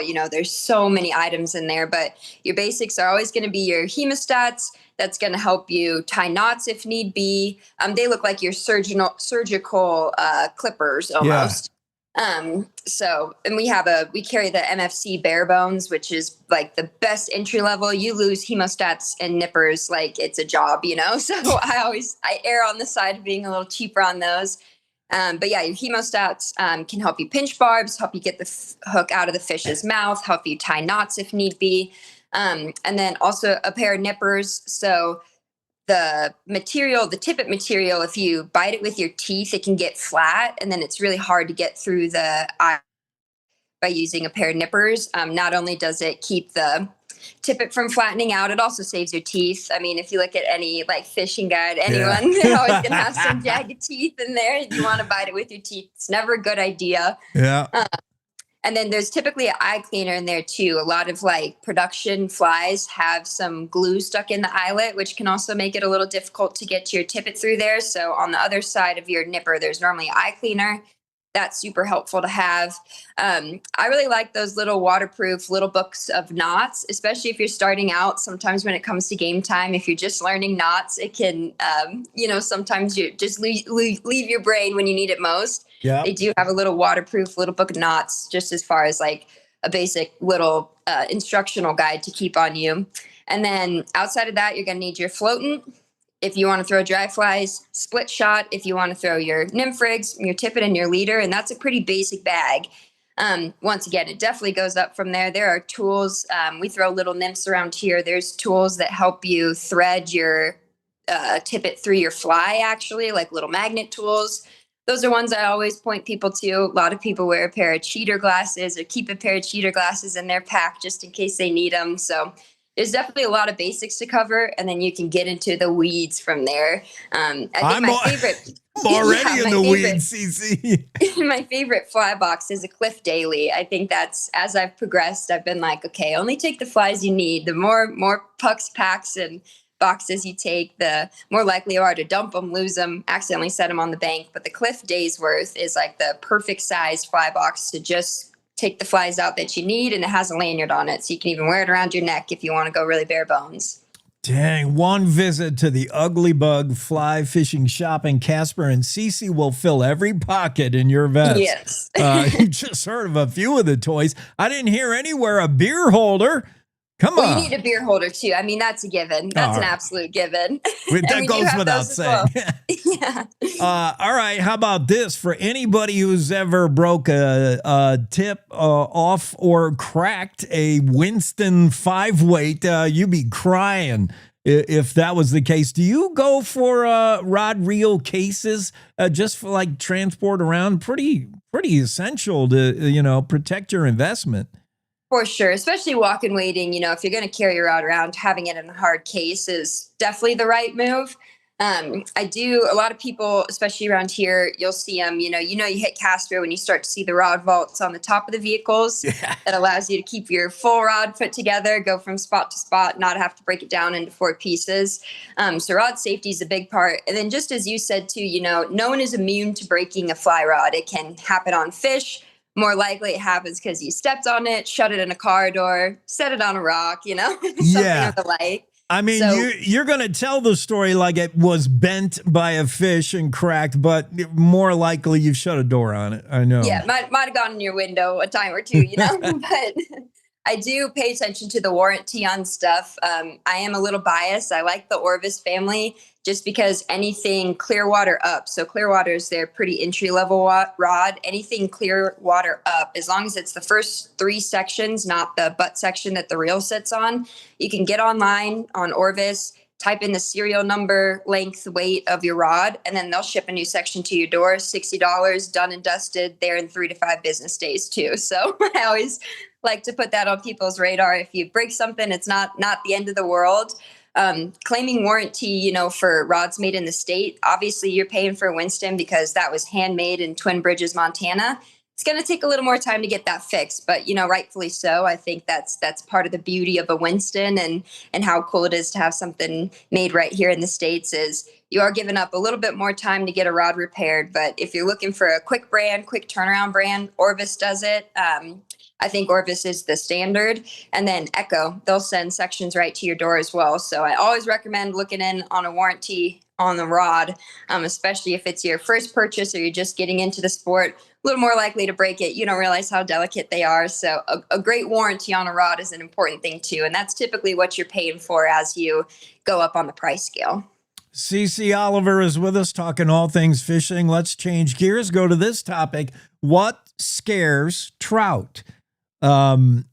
Your cast and landing a fly, are trout really put off by the fact that you plopped your fly on the top of the river? Do they say flies don't land like that? Yeah, it's interesting. I mean, it varies river by river, varies by the amount of pressure on that river. But trout can be pretty spooky. I think a good just like understanding to have is if the river's flowing this way, the trout's pointed this way. And so always making sure that you're casting upriver and letting that fly float to the trout. I think in standard, traditional fishing, you're kind of going for the spot you think they are. Fly fishing, you're always trying to cheat, up the run from where you think the fish are. Because they do get spooked out if something hits the top of the water. They could think it's a bird for all they know coming down, down for lunch. So they can definitely get a little bit scared with the presentation of the fly. You don't want to slap your bugs on the water. You don't want to make a big mess, but thankfully, if you're casting upstream and using the river to bring those flies in front of the fish, that allows you to kind of cast as you please, buys you a little bit of time for sure. But I mean, once again, you can get down in the nitty gritty of it. There are guides that believe, there shouldn't be an angler standing up on the boat because your shadow could freak them out at certain times of the day. Wading, if you see this like perfect spot that you want to wade into, wading right into the middle of it can be a interesting way of approaching it just because you're stepping in the water could disrupt it a little bit. Always kind of trying to enter downstream, cast upstream just to stay out of the mix of everything. But trout are so smart and so not smart at the same time. Sometimes they can look at your fly and know that it's not real. And then sometimes you can float it right in front of their face and they maybe didn't even eat it because you had the right fly on. You just hit the right section of the water, you know? So it's definitely another one of those things you can totally get into the weeds too. I think when you start out fly fishing, trying to block that out of your mind of just, you know, remembering fish the fish above where you think the fish are sitting and try not to make too much of a fuss is always a good place to start. You're right, Cici. Trout are so fickle. They're hard to figure out. They have great tolerance for some things on some days, yet on other days, no.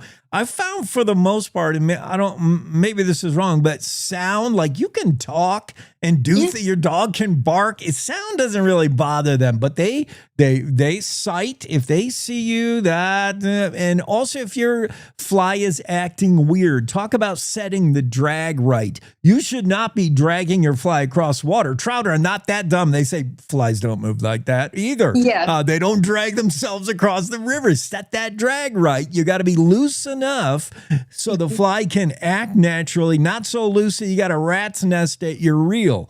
Mm-hmm. No, absolutely. That's a great point. Yeah, the drift of your actual flies are so important, and making sure you're keeping tensions off those flies. There's actually a whole brand called dead drift, which is what you call it when the indicator is just floating on top, maybe ticking the bottom a little bit. But if your indicator's like chasing a little bit too far downriver and you're getting a little bit of a U in your line, high chance that you have some grass, something that's holding that fly up on there. So you want your drift to be kind of pristine. You want it to just be hanging out as if like a tuber would float down the river is what you want your drift to look like. And the way to do that and to reset your flies is mending, especially if you're fishing on the North Platte where we fish predominantly nymph rigs, and a lot of times off a boat as well. You will hear your guide 900 times say, you want to mend that upstream, you want to mend that downstream, mend that upstream. Mends are free, sets are always free. And if your bobber's ever moving a little bit weird on there, just set the hook. If there's not a fish on there, get right back into it. But yeah, by mending, you're flicking the line off the tip of your rod. You always kind of want an S or a W shape in there. You don't want these U's or V's, you know, that are dragging too much tension on either side. It's going to look a little funny under the water. But I think when we do like our women specific fly fishing courses, one of the first things we do is find a spot of water that you can see a little bit farther down and just have you drop your nymph rig in there just to understand how it moves under the water. Same thing with streamers, you know, when you're taking a streamer, obviously keeping it close enough from jump and kind of messing with it, seeing what your strips do, understanding how your bugs move underwater, I think is a great tip to being a little more successful when you're fly fishing. Cici and I have thrown a lot at you if you're just beginning, but don't be intimidated. They'll get you started wherever, they'll meet you where you are in your angling. Just mend your line, anglers. Remember, mend your line. Cici, what's fishing? Don't give away too much. We want to make sure your guides get tipped. Absolutely. Yeah. I mean, it's been a really weird year, I have to say. It's been kind of funny when people walk in. It's like, you know, we have pretty much every hatch coming off. In the morning when it's still pretty cool, we're still seeing some midges. Even on cooler mornings, still those blue-winged olives. But we've even seen yellow sallies out on the river, which is more of our like July, August bug that we see coming off. So right now it is definitely helpful here when the weather's a little unpredictable, the temperature's a little unpredictable. You want a little bit of everything. Want a little bit of everything in your puck that you're taking out there. But yeah, early mornings, you know, kind of starting with more midgy stuff, hitting a little more caddis and PMDs in the mid-afternoon. And then we have had some suspended moss in the river, still some grass. We're still at our 500 CFS wintertime flows. So for that reason, we've been throwing kind of the hopper dropper rigs, thinking that they'll probably eat the dropper a little bit more. And they do. Helps you keep out of the grass and keep having a good day. Interesting. So much. Just when you thought you know everything about fishing, you talk to Cici and you don't know anything about fishing. You're on another level. It's not scary. Everyone's welcome. Cici Oliver with some fishing tips. Thanks, Cici. Have a great Tuesday. Thanks, Jake. You too. Cowboy State Daily Show rolling along on a Tuesday. Jackie Dorothy is in next. Right after this quick break. You know you don't have to wear your PT gear anymore, right? It's comfortable. So how's civilian life treating you?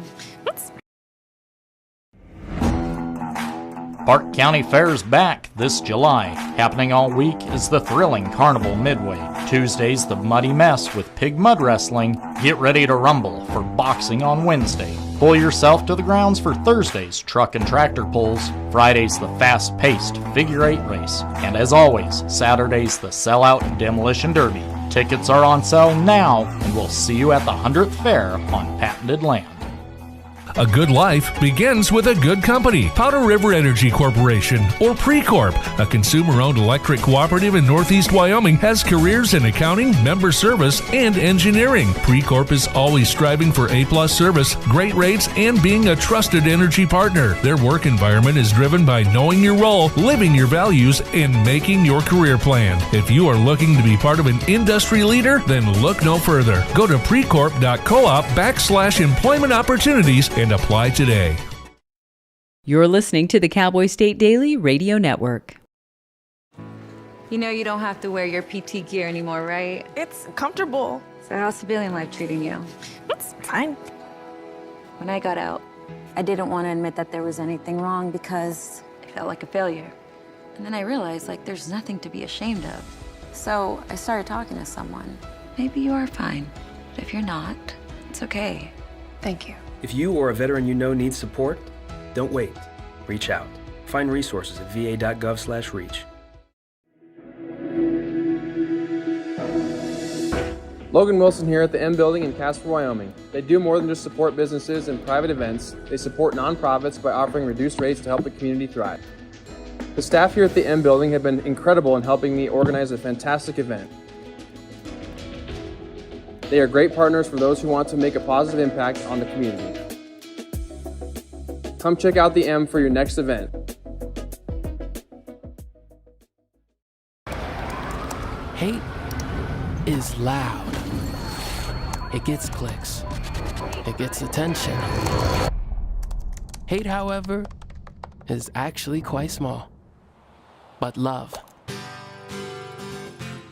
is the majority. Filling up something far more important than any feed. Love fills our hearts, our lives, our everyday, with understanding, empathy, and compassion. Leaving hate to become what it truly is, a whisper.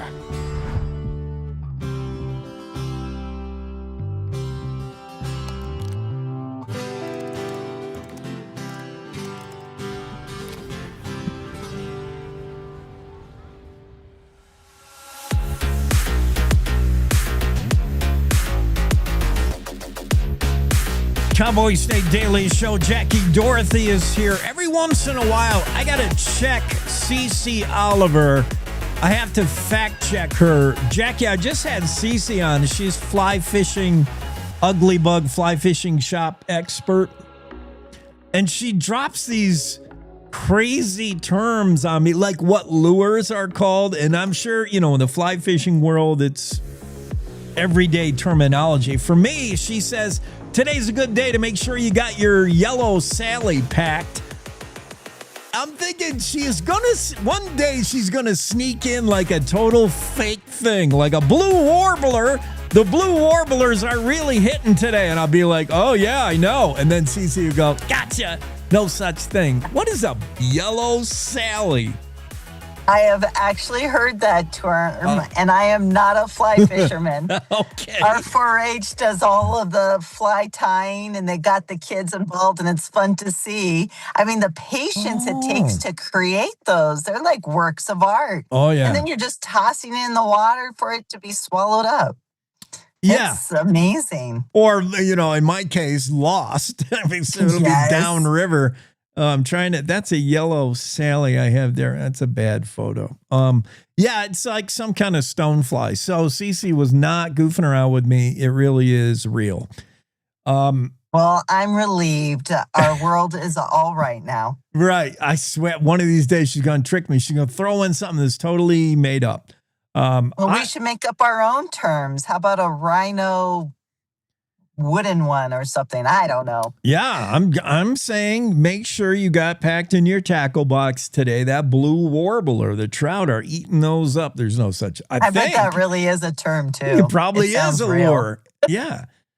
I don't know if I'm to believe this story from Jackie Dorothy. Speaking of fact checking, are you telling me fine dining and Atlantic City go in the same sentence? Isn't this crazy? And then all of the people that have responded and said, yes, this really was a thing. And I mean, the who's who would fly in to go there. You name that politician in the 1950s, 60s, 70s, they were there. Really? Yes. The Miner's Delight in fine French cuisine. How can that be? I mean, I know Atlantic City was booming at one time, but... Well, apparently this couple from New York City would come fishing every year for since 1958. And they just fell in love with land or the area.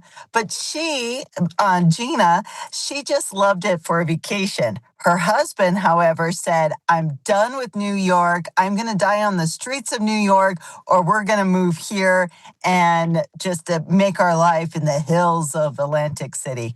And he wanted to buy this hotel and make it into their home. And I loved the scene because it really sets it, where she said she spent 3 days at the Lander bar drinking double and triple vodkas, saying, Paul or New York, Paul or New York.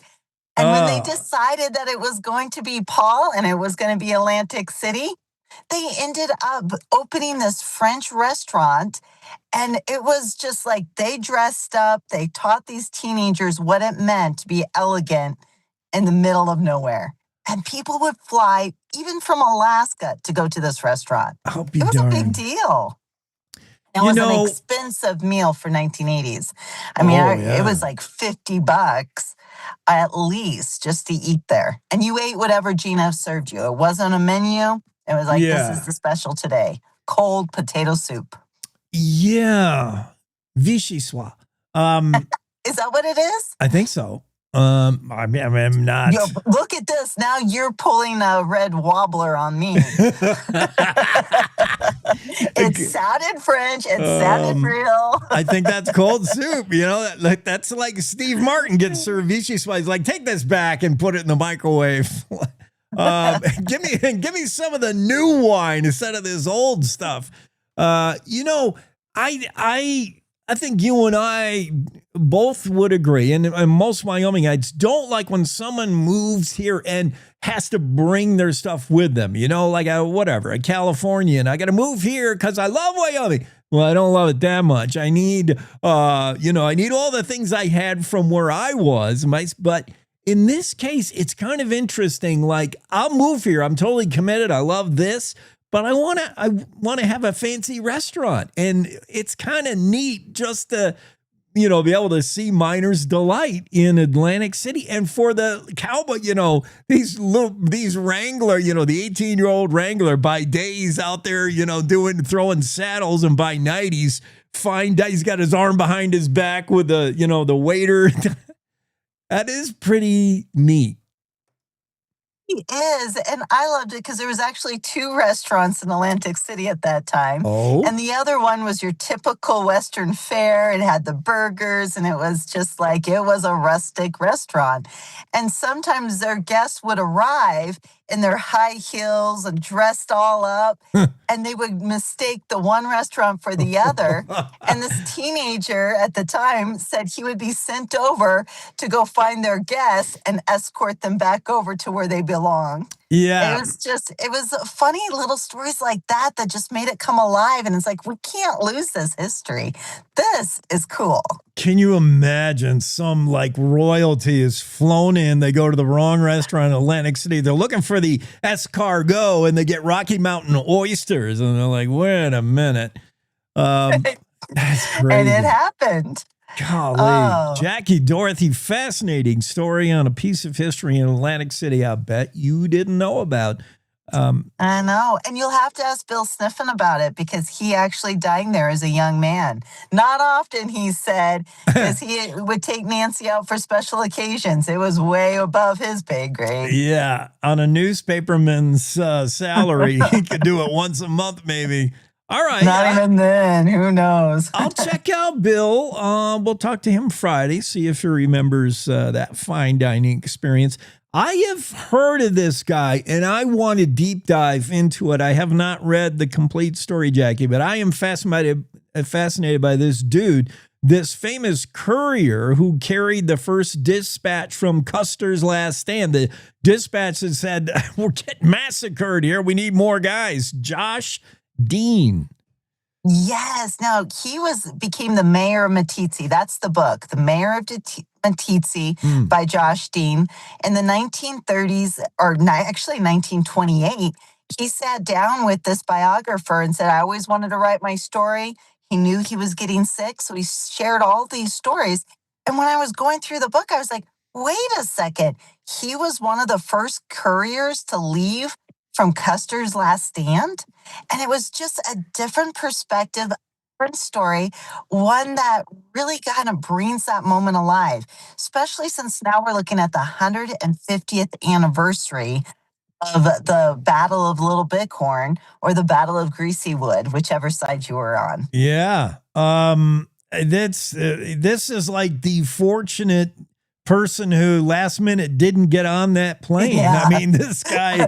I don't want to be here. That song goes through your head. Right. I mean, at the time when, Custer, whoever said, take this to wherever, you're like, oh, man, I'll be lucky to get through enemy lines. I'll be lucky to even make this ride. He survives. Nobody else did at the Battle of Greasy Grass. The story is that he was at Fort Washakie and he was doing the job as military dispatch. I did the math. He was 20 years old and he showed up and they're like, wait, stay here. We're hearing that there's trouble brewing on the Rosebud. We don't know what's going on. And so then they said, here, take this message to Custer and Reno and find out what's happening. So as he's traveling, the dates, look at him, he showed up the morning after it all was over. So the massacre happened June 25th through the 26th. He arrived there the morning of the 27th.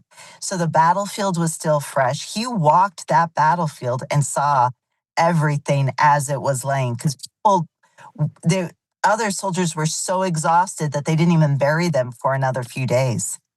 Josh Dean, his story. Saw it, yes. Wow. Incredible piece of history, Jackie Dorothy. And Jackie, as we have talked about many times, not that long ago, really. You think about these things and you got, black and white photos. Some of these stories even predate the camera, but they weren't, you could find somebody's grandfather's and you could trace these stories back. They're almost alive, still in Wyoming. I know we've even traced our own family to the Custer's battlefield on the other side. We were, the Arapaho had snuck up off the reservation and got caught up in the battle. And the Spoon Hunters, I mean, it's interesting because you're looking at it. And then when I do the math, it's like, that was my great-grandfather. It wasn't even my great-great-great. Yeah. And that's when it really hits home, how soon this history touches us. Yeah, not that long ago. I talked to Potter. Mark Potter, yes. Yeah, dude, the guy who lives in the canyon. It's so cool. It was great to hear how he got there. What a difference. Like Denver metro area to Wind River Canyon, where all you hear is the wind whistle through there. Not a lot going on. He's one of those Colorado people that fit right into Wyoming. He belongs here. His history is so deep in Colorado, but it's deep in the Rocky Mountain region. And I tell you, Wyoming's a better place with him in it. We'll say that. Right. You can find him in the Wind River Canyon at the cabin or at the Ace Hardware in Thermopolis, apparently. He's there every now and then to fix something or buy something. Thanks, Jackie. Thank you. You have a great one. You too. Cowboy State Daily Show. That's Jackie Dorothy. 2 stories from her. The really neat piece, a nugget of history, nugget of fine dining. Keep your pinky up. pinky off the champagne glass. You're fine dining here. Upscale French cuisine at Miner's Delight in Atlantic City. Yes, it's true. It was. And now you learn why and everything about it. And then we learn the little side plot that Bill Sniffen dined there. I have got to find out how good the Vichy Soir was. And Battle of Greasy Grass, Battle of Little Bighorn, and the dispatcher who was carrying a message to Custer. He didn't get there in time, but that was kind of the good news for him. It was over by the time the teenager, well, I guess he was, what was he, 20 when he, 20 years old when he made that run in 1876. In his book, The Mayor of Meeteetse, learn all about the life of John Josh Dean, or read the Reader's Digest version, Jackie Dorothy's story. Pretty neat. Well, thanks for making us a part of your Tuesday. We're just about halfway through. More coming up next hour. Mark Hines will be here. A lot of wildlife stories we got to talk about, including that albino white pronghorn. Don Day was talking about that guy who was scared of antelope. I would be a little leery of the all white antelope. It's so weird. Cowboy Kevin Meyer will be here next hour, and Secretary of State Chuck Gray. You don't want to miss that. Claire McFarland and I will talk with Chuck and his ambitions to be your next House of Representatives from U.S., from Wyoming. That race going to be dynamic. Tim Stubson was on earlier in the show. We kind of handicapped that race a little bit. More coming, so stick with us. It's time now for news.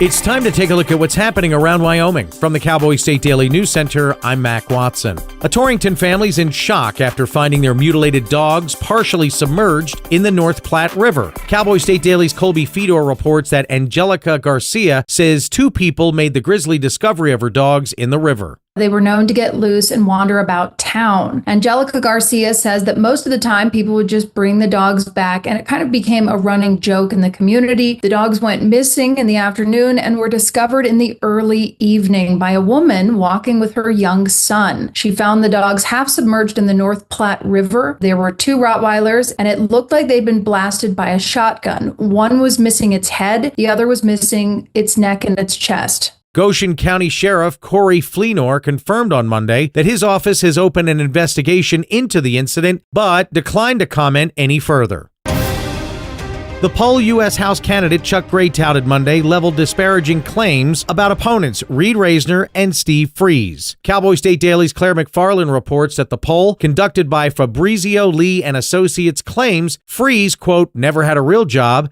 and Reisner acted like, quote, a Hollywood celebrity. There was also a push-pull phase, and I received screenshots shortly after reporting the favorable poll with very charged, very loaded attacks on Reed Reisner and Steve Freeze. The commentary about Reisner was dredging up things from his 2020 to 2022 divorce proceedings. It included a subjective comment saying he had hyphenated his name like a celebrity. The prompts about Steve Freeze were calling him an elitist and calling him out of touch with Wyomingites. The survey was a poll of 400 Wyoming Republican voters from May 13th through the 16th and reveals Secretary of State Chuck Gray leads the crowded GOP U.S. House race with 21% support. I'll be back with more news from the Cowboy State Daily News Center right after this. As spring and summer approach, you may be thinking of adding some trees, installing a fence, or any other excavation project at home or professionally planned. This is Jan Warren, Executive Director for One Call of Wyoming. Keep in mind, it's illegal to dig or excavate without first contacting 811 2 full business days before you begin. This free service allows utilities to mark their service lines, preventing damages and outages, as well as keeping the public safe. So go to onecallofwyoming.com today or dial 811. Are you still throwing money at boring advertising that nobody remembers? Cowboy State Daily Radio is where Wyoming talks, laughs, debates, and actually pays attention. Your customers are not only listening, they're talking about the news of the day. So why not put your business in the middle of the conversation? From sponsored interviews to powerhouse statewide campaigns, Cowboy State Daily Radio delivers your message with an exclusive Wyoming reach. Contact Piper Fenimore today at piper@cowboystatedaily.com.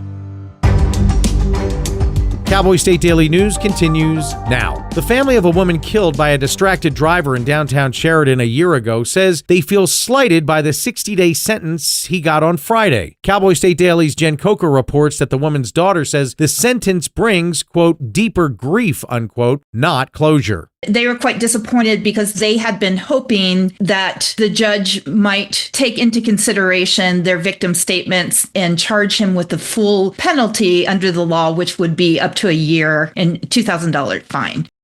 65-year-old Julie Fitzsimmons was visiting her daughter, Kate Gladden, and her husband, Nate, in Sheridan. Julie died of blunt force trauma to the head after being struck and thrown more than 7 feet by the vehicle.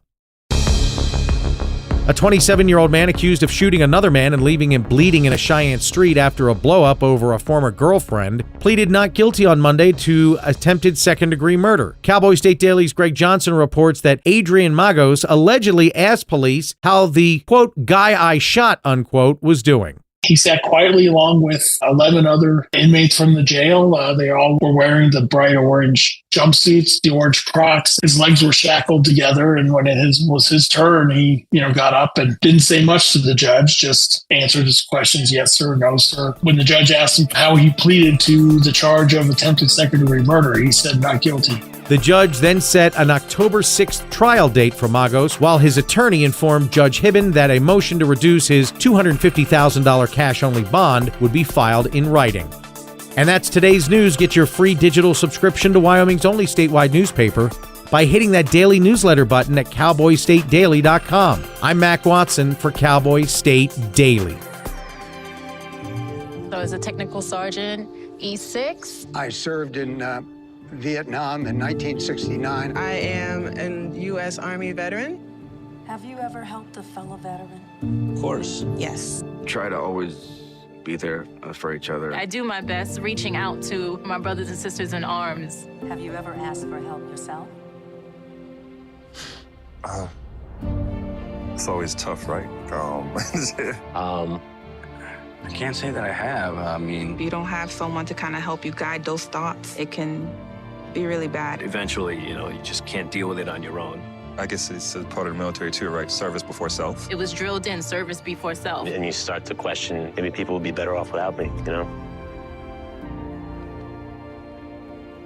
When you realize that you're not alone, once you take that first step, there's so much support.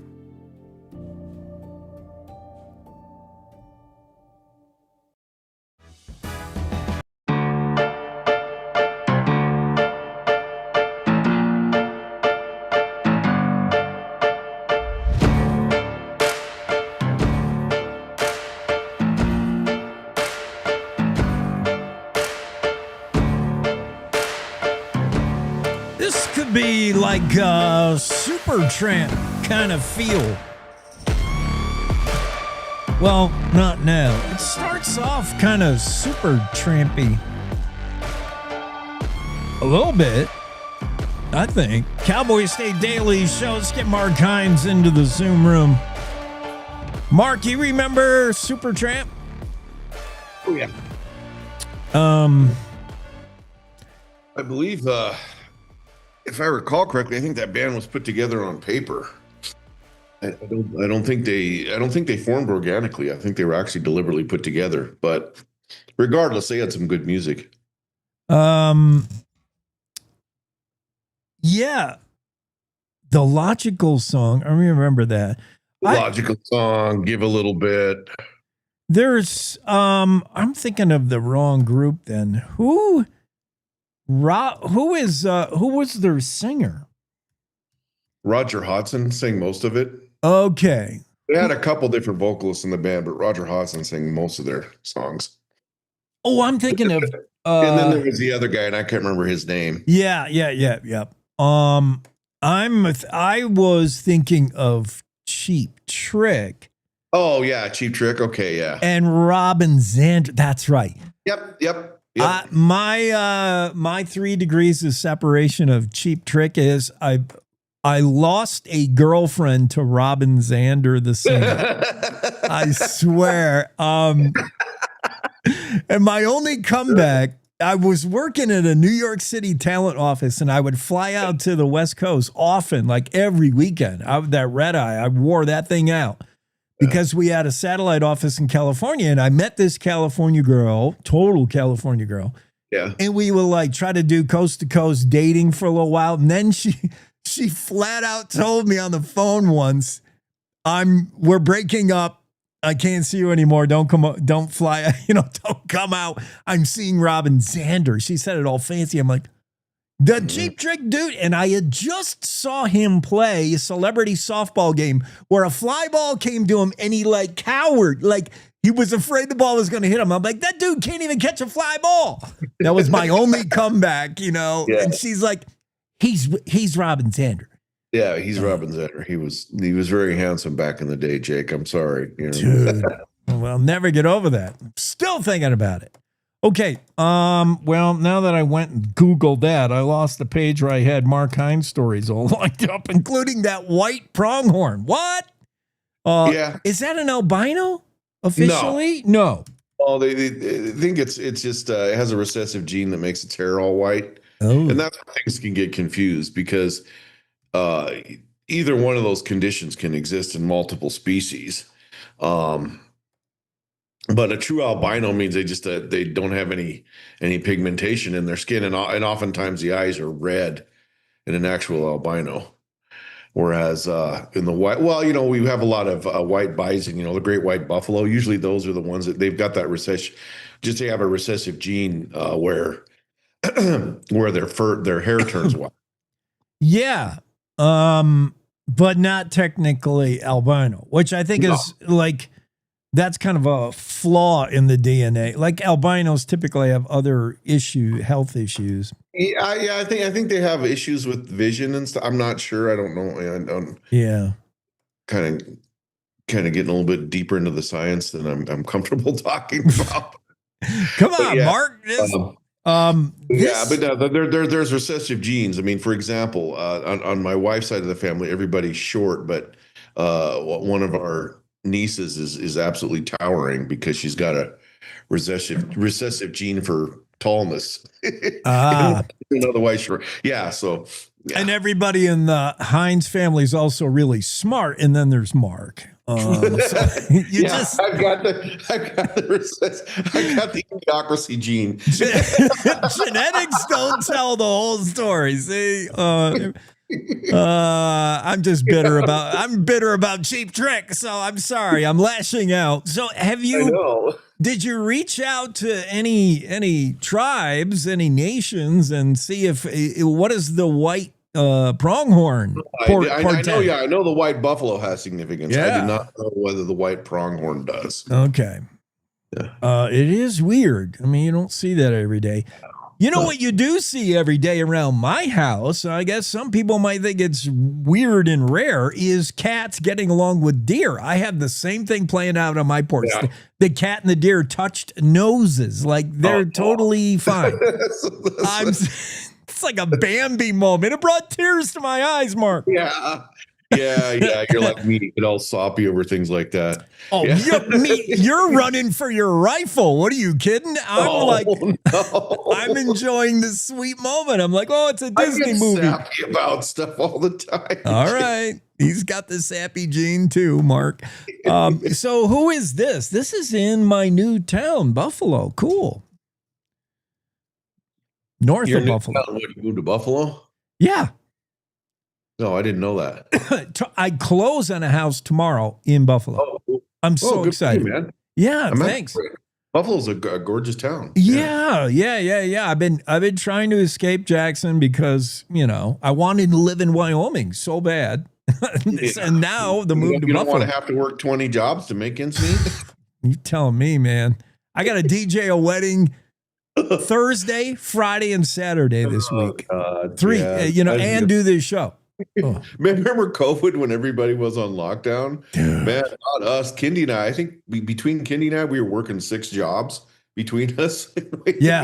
We didn't take a day off that year. It was insane. It's like the rest of the world was at a standstill and we were doing nothing but working. Right. I actually worked, just a side note, but I remember there was the rare wedding that would still happen during COVID. And I can remember one where the wedding planner and the venue both told me, don't play music that would encourage people to dance close. I was like, what? Because only the bride and groom were allowed to slow dance together. Every other guest was not allowed to slow dance next to each other. Tables were like spread way apart. And it was absurd. And then I had another venue where the owner totally didn't believe in COVID, and he was booking weddings like crazy. I did a ton of weddings in the COVID year when no one else was working, because this guy said, if the health department comes, I got a shotgun. I'll be out at the gate. It's like, if people want to get married and do it, that's up to them. And yeah, we did a ton of weddings. Interesting. Okay, what else from the Heinz stories? Any bears do any? Oh, there might have been another attack in Glacier. Something. Yes. I think some more information has come out about that since. I think there was actually contact in that instance. I think there was some injury. I don't know to what extent. And there might have been some bear spray deployed. Yeah. It's I think if you talk to a lot of people or watched a lot of commentary about that, there's just more people out there. It's not necessarily that the bears are getting meaner. It's just that there's more people out there, and people just keep reiterating the same, safety tips is, don't hike alone, don't hike at dawn and dusk, those sorts of things. Yeah. Of course we get into hunting season and that's where there's a lot of friction because, as a hunter, especially the archery hunters, they're by the very, very nature of what they're doing, they're breaking the rules because they're moving at dawn and dusk. They're moving absolutely quietly. They're, They say if just out on a pleasure hike in a group, make lots of noise, go out in the middle of the day, that sort of thing. Yeah. No bear bells on the hunters. Yeah, they're trying to be quiet. They're doing everything wrong. Those guys, they really got to put their heads on. And then, your stalk. I mean, you're throwing the creep and you're being stalky. That's going to get you in trouble. And then as soon as you pull the trigger on something, some of these bears are conditioned by the shot. They're like, elk cuts. The archery hunters don't have that problem, but the rifle hunters, they say it's like ringing a dinner bell for some of these bears. Yeah. I mean, there are more grizzly. That's encouraging for anybody who's looking for. There are more. And there are more of us like getting farther out than ever before. Yeah. That's getting to be a topic. Are we mobbing the not just the front country, but they're talking more and more of the back countries getting mobbed now. Yes. Especially during the summer, especially during the peak season. Yeah. I remember when I went out with hiking with my family. It's not in Wyoming, but we were down by Sedona, Arizona, and we were on some pretty long, steep trails, and I was seeing people out there, and I'm like, is this person going to make it? Right? People that look like they were pushing 80 and maybe not in the greatest of shape, and it's like, what are you? We're 5 miles in. What are you doing back? No water bottle. But I wonder if that's the case in Wyoming too. If you go into the thoroughfare and all of a sudden it's a mob scene. I don't know. But yeah, there's a lot of talk about that. Like I said, we're just, is our outdoors being loved to death? It's an interesting topic. Yeah, definitely. The thoroughfare is one of the last places that I think will be mobbed. That's still pretty. I don't think you're going to see. Yeah. If you're listening to us in Hawks Rest today in the thoroughfare, you're the only person there. And how did you get Wi-Fi is my question. That's some remote, rugged place. Okay, well, we've about discussed it from Cheap Trick to white pronghorn and Mark's recessive genetics. Yeah. Thanks, Mark. All right. Thank you. Have a good one. Cowboy State Daily Show. Cowboy Kevin Meyer will be in next. We got to take a quick break. Park County Fair's back this July. Happening all week is the thrilling Carnival Midway. Tuesday's the Muddy Mess with pig mud wrestling. Get ready to rumble for boxing on Wednesday. Pull yourself to the grounds for Thursday's truck and tractor pulls. Friday's the fast-paced figure eight race. And as always, Saturday's the sellout demolition derby. Tickets are on sale now, and we'll see you at the 100th Fair on patented land. This is the Cowboy State Daily Radio Network. I don't think that many kids in my son's school even do it. He makes fun of his friend who vapes. He would never try it. She's into soccer. She's on the honor roll. She's just not the type. No way. No way. No way. No way, my kid would never vape. Get your head out of the cloud. Today, nearly 8,000 kids will start vaping. Maybe even yours. Learn about the dangers at talkaboutvaping.org. Life's daily battles are not meant to be fought alone. We're not powerless, so long as we don't lose sight of what's important. Don't be afraid to seize that moment to talk to your friends. Cloud, you okay? Because checking in on a friend can create a safe space. The first step on our new journey. You coming? Reach out to a friend about their mental health. Seize the awkward. It's totally worth it.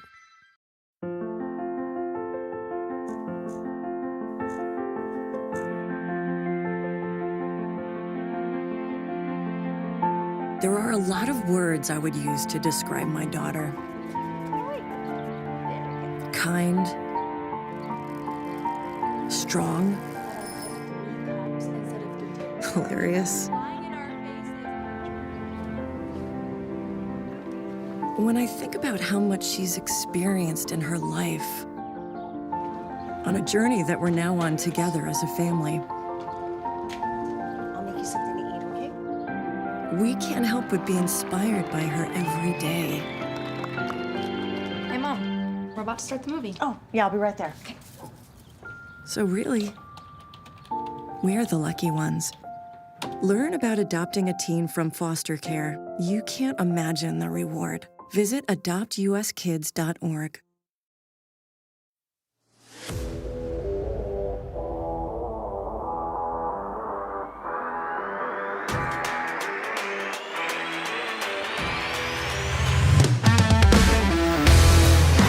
Cowboy Kevin Myers here, Cowboy State Daily Show on a Tuesday. I got a couple of random, weird questions for you, Kevin. You ready?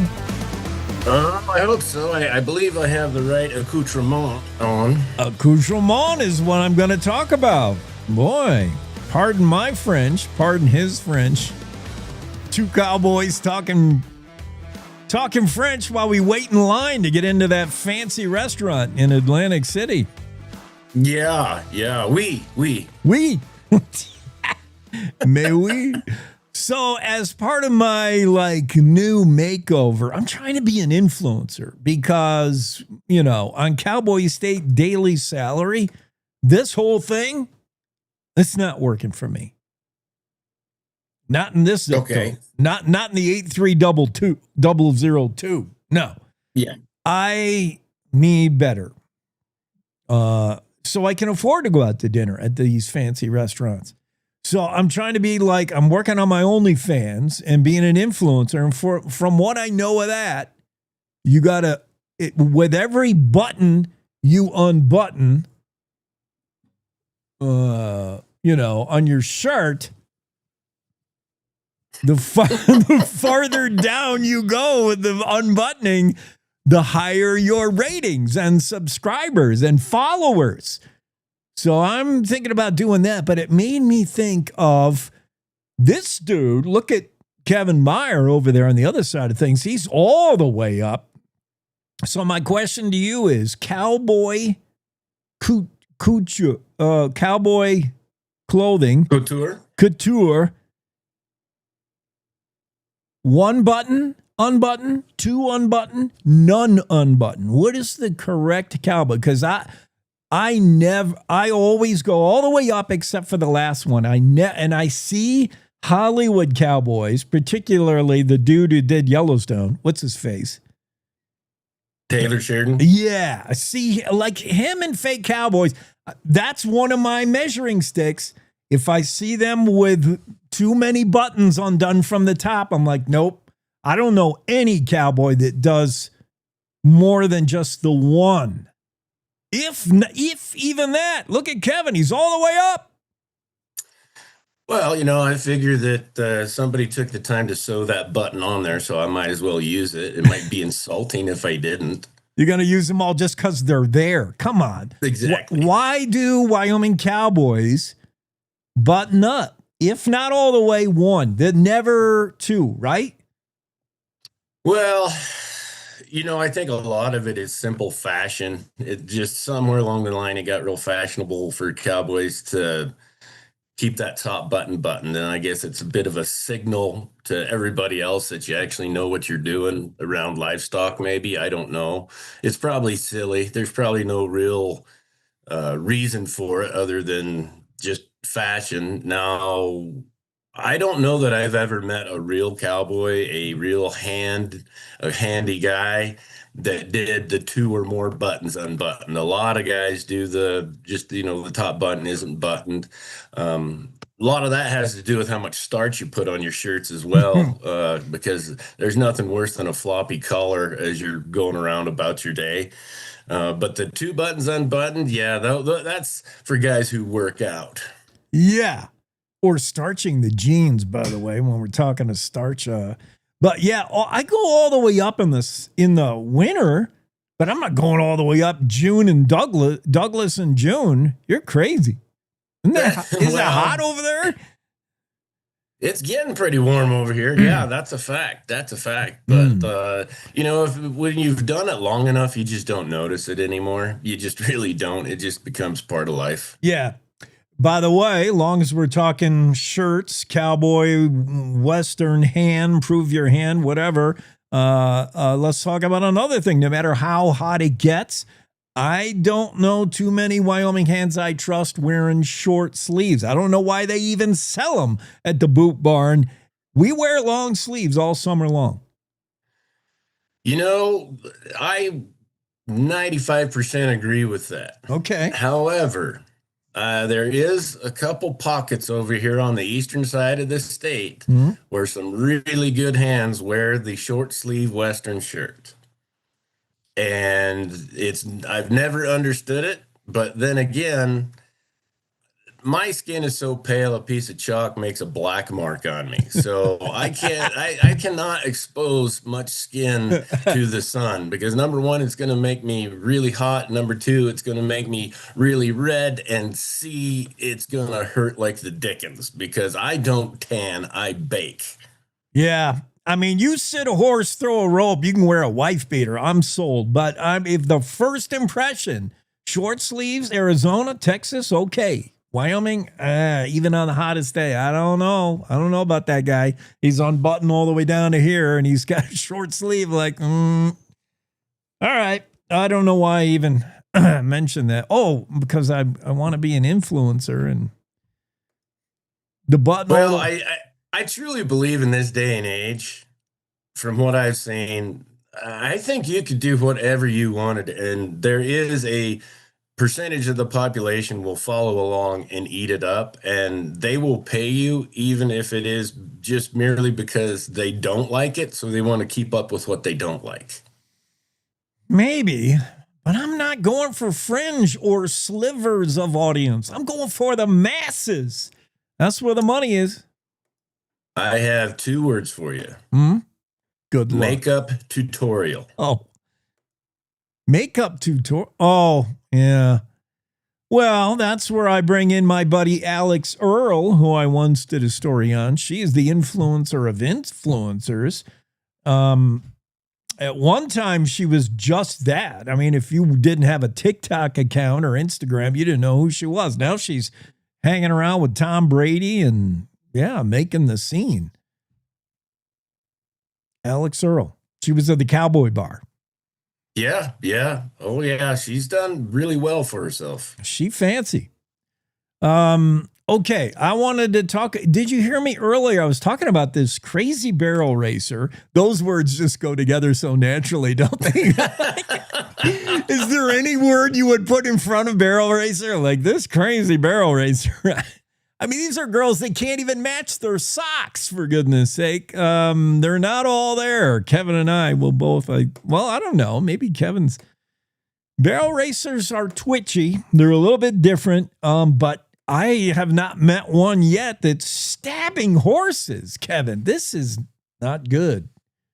So this story just absolutely exploded on the social medias, and my wife, Nettie, was following and giving me updates. And yeah, that's the easy joke. It came to all of us right off the bat as, oh, that puts the crazy and crazy horse or crazy barrel racer. But this is beyond crazy. This is demonic, psychotic, sociopathic. It is an insane story. And, what's funny about it is it made Fox News. Did it really? There was a headline on Fox News about this story because it deals with animals. Yes. So anything that deals with animals is going to make the big time. Yeah. But what's funny about it is, for legal reasons, she's 17 years old. And so they say for legal reasons, the police department's not going to release her name because she's a minor. Oh, she's all over Facebook. Oh, yeah. I mean, her picture, her name, I mean, everything is about that. And really, Nettie and I were talking about it. We have a great amount of empathy for this young lady because there are some wires upstairs that are not connected or they have crossed. There is something seriously wrong there. And I mean, horrific. And now we're waiting to see if there's going to be a huge overreaction to this, to where people are going to start hiring private guards to watch over their horses 24 hours a day at these major shows. Well, they're an investment. I mean, these are pricey horses. At high school, college level rodeo, these barrel racing horses, 5 figures. By the time you're making PRCA money, 6-figure. These barrel racing horses are an investment. I would have them guarded. Well, and you see what these horses are worth, not just on paper, but the story in the Cowboy State Daily, that young lady from Wyoming has won $400,000 on her horse. Yeah. But I'll tell you who I really feel bad for in this situation is the alleged attacker's parents, because as you well know, this rodeo game is a very expensive game and a lot of parents throw a lot of money at it. I imagine the father, now I'm speaking in generalities here, but there's a reason I'm pretty sure I'm right on this. The old man has a real good job, and he's funding this entire project, and he probably doesn't even know how much of what is going on in the barrel racing world because he's working all the time to pay for it. The mother goes up and down the road with the barrel racer and is either not really that into it. She's just driving and, helping out, or she's like a stage mom that is pushing this young lady to be more and more and more successful. And it can get pretty catty around the old barrel racing shows. But for someone to go to that desperation. Now, this is what went around allegedly. The story that she allegedly stabbed the first one, then was in the stall with it when the owner came back and said, your horse got hurt. They called the vet. The vet came to take care of the first one. This young lady then left there, and that's when she stabbed the other ones, allegedly. I learned that from you, Jake. Yeah, allegedly. Got to throw those in now and then. Yeah, and you're right. Unlike violent behavior that we become numb to because it's so often, to stab any living thing that requires a certain visceral violence. Like you stabbers, I put on another level with someone who has just applied 4 pounds of pressure to a trigger during a drunken rage. Stabbing, you got to be committed to hurting something. And it's just. Stabbing is personal. That's And this, this person needs help. There's just no doubt about it. We don't do this. We don't stab stuff. We don't stab people's horses in this way. Like, can I borrow your horse? And this poor young lady needs help. Yeah, and Laura Nichols, who you described as the barrel racer, made $400,000 racing, flipping cans. Amazing. Amazing. Way to go, Laura. Well, it's going to be interesting following this story because anytime animal cruelty and abuse is involved, they throw the book at people. But then after the criminal process is over, I want to know how many lawsuits are going to be headed towards that young lady's parents, because those were not, as you said, those were not cheap horses. She's a weird way of putting it, but she's really lucky she didn't kill one of them, because that would be even worse. But just injuring them and putting them out of commission for a while, boy, it seems like, you're going to get sued over what you theoretically could have won on that horse in the time that he's not running. Yeah. And it all depends if the scenario you conjured is true. You got a check writing dad, like if she's has money behind her. Otherwise, you're suing nothing. I mean, was she stabbing other people's barrel horses because she didn't have a good one? Or I don't know. But yeah. That's a crazy story. I was just talking about the injuries from what I saw. The stabbings occurred, in the chest area of a horse, which is probably the best place to injure them. And I wanted to ask you about that, whether, in your vet experience, that's primarily the farther from the heart, the circulation of the horse being crapola. You get a little nick down by the hoof, and that could be way worse than a stab in the chest. What do you think the healability is here for the horses? Well, it'll heal up just fine. The problem with where she stabbed those horses, and you saw in the story that they sutured them up. Yeah. Keeping sutures in on the chest is really, really hard because there's so much movement in that chest that it just pulls them apart. Oh. And so the nice thing is underneath that skin, there is a lot of muscle mass right there. And so you're not really going to hit anything vital. And this gal, I think, knew enough about horses that she didn't hit them in the jugular, which she very easily could have done.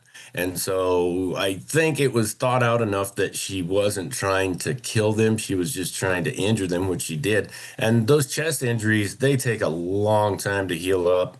And a lot of time they'll get what we call granulated flesh, which is proud flesh, yes, which is just a big thickening of the skin, which then you have to do. I don't want to call it surgery. It's a procedure where you just have to deaden around the skin and cut that off. Yeah. And all those horses will have a nice big scar across their chest. The smaller, just puncture wounds, they'll heal up in a week or two and you won't even know that they're there. But those big slices where they had to suture them, boy, that's really tough place to sew something up. Good. Kevin brings some unique insight into the story and more color to the story. That's just tragic. Yeah, the cheap joke is crazy barrel racers, but this young lady needs, I hope she gets the help she needs. People don't stab people. People don't set people on fire, as Mark Hines pointed out once, and people shouldn't stab horses, even if you are a barrel racer. Yeah. Anything else, Kevin? What's in the news? Well, I've been thinking about this 250th anniversary concert back in Washington, D.C. at the White House that they're having problems with. Yeah. So we've this is not an anniversary that snuck up on us. We've had a little time to think about it and plan it out. How is it that 90% of the acts that were booked for that, which are now falling out, they're really old enough that they may have signed the Constitution? Or they were around for the 1976 year, probably. Yeah, when is the last time one of them had a hit? And why was Milli Vanilli on that list? They are one of the ones that dropped out. A, they never really sang. Yeah. Prove that. B, they're from France. And number 3, one of them died. Oh, well, you should have led with that, Kevin. So it's not really Milli Vanilli. Wasn't it just Millie or just Villy? It's Vanilli. Why are we booking Bret Michaels and Milli Vanilli and Vanilla Ice? And is there nobody who's currently on the radio that could make it? I don't know. This is right up there with Kid Rock doing that USA show. Like, Kid Rock is the poster child for the deadbeat father that's behind on his alimony. I mean, I don't know. And I heard Kanye West was on Kanye West, from all his rhetoric, is basically a Nazi. Like, what? That's self-described Nazi, actually. Yes. You know, that word gets thrown around a lot these days. No matter, if you don't like soy milk at Starbucks, the barista is going to call you a Nazi. Right. So here's a guy who proudly stands up and says, yeah, I'm a Nazi. And somebody thinks, hey, I have an idea. Now just hear me out. We're going to have this concert. We're going to celebrate all greatness about America. And doesn't it feel like sometimes we're living in bizarro worlds? I mean, really, you could have had an open mic night, Battle of the Bands, and it would have come off better than this whole deal. It is a flaming dumpster of a mess. And we haven't even got to the UFC part of it. The fight that's going to happen on the lawn, the 250th concert. And all we can talk about is Trump is painting the reflecting pool with the wrong shade of blue. Oh, my. The tragedies in D.C. Oh, the wrong shade of blue, but there will be plenty of red after that fight.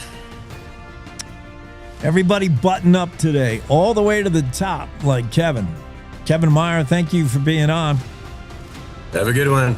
Let's take a break. Step back into the Old West at the 51st Annual Cody Show, brought to you by the Winchester Arms Collectors Association with the Sharps Collectors Association. Join us July 10th through the 12th at the Riley Arena in Cody, Wyoming, featuring over 300 tables of collectible Winchester firearms, historical treasures, and Western memorabilia. Buy, sell, trade, and get expert appraisals. Don't forget, raffle tickets are available for your chance to win one of 2 short rifles. Showtimes and details at winchestercollector.org. You're listening to the Cowboy State Daily Radio Network. Who can you turn to for news you can trust? Your local TV and radio broadcasters. You trust us to keep you safe during times of crisis and to deliver the weather, sports, and entertainment you rely on every day. We bring you the facts you need to make decisions that matter. And as misinformation floods social media, you can trust your local stations to deliver the truth. Text TV to 52886 and tell Congress you rely on your local stations for trusted news. You handle the healthcare, we'll handle the marketing. In need of a spark for marketing your medical practice? Loom Studio provides creative and strategic healthcare marketing that illuminates the path to bigger and better experiences for your business and your patients. We specialize in branding and design, social media, website design, SEO and SCM, not to mention content creation, public and media relations, and marketing metrics to ensure you're getting results. If you're looking to increase your patient engagement and retention, enhance your community impact, and streamline your marketing efforts, our team is ready to help you achieve your goals. Contact us today and learn more at loomstudio.com. I'm Chris Jakimick. I served in the United States Air Force and I deployed 3 times. So in 2017, I was serving as an Air Force First Sergeant. Our motto in that role is my job is people, everyone is my business. But unfortunately in that year, I would lose my own brother, Lance Corporal Adam Jakimick, to suicide. The majority of veteran suicides are from guns. I store my weapons securely, not only for myself, but for my family. My service never stops.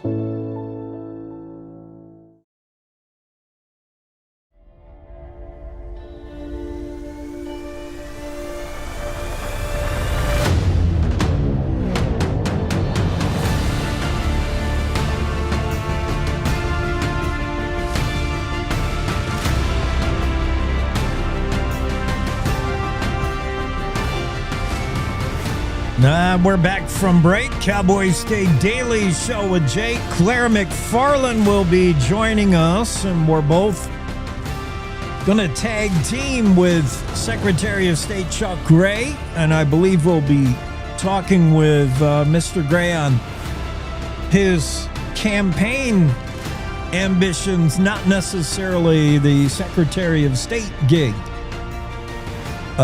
He is running for U.S. House. He and everybody else in Wyoming except for me and Claire. Claire, I was going to let you into the Zoom room, but if I let you in first, that means Chuck is going to appear on the right side of my Zoom, and I want him on the left, but whatever. I guess I can't be choosy. Let's get Claire in here first. Okay. I'm not upside down this time, am I? No, you're not upside down. You're not sideways. You're not nothing except great with your new haircut, which I learned about reading your opinion piece. It was so good. Your, whatever you call it. Yeah, it was good. So you were nervous about chopping. No, it was a weird rogue impulse. Yeah. Probably similar to when people commit crimes, but I mean, no, it's been below like my bottom rib and my butt since I was 3. And really, I'd had a really stressful week and I was thinking about my hair and I like worried how it looks and do I do this? Do I do this? And I just thought I had bigger things to worry about. So I walked in the bathroom and let's do it. Chopped it off.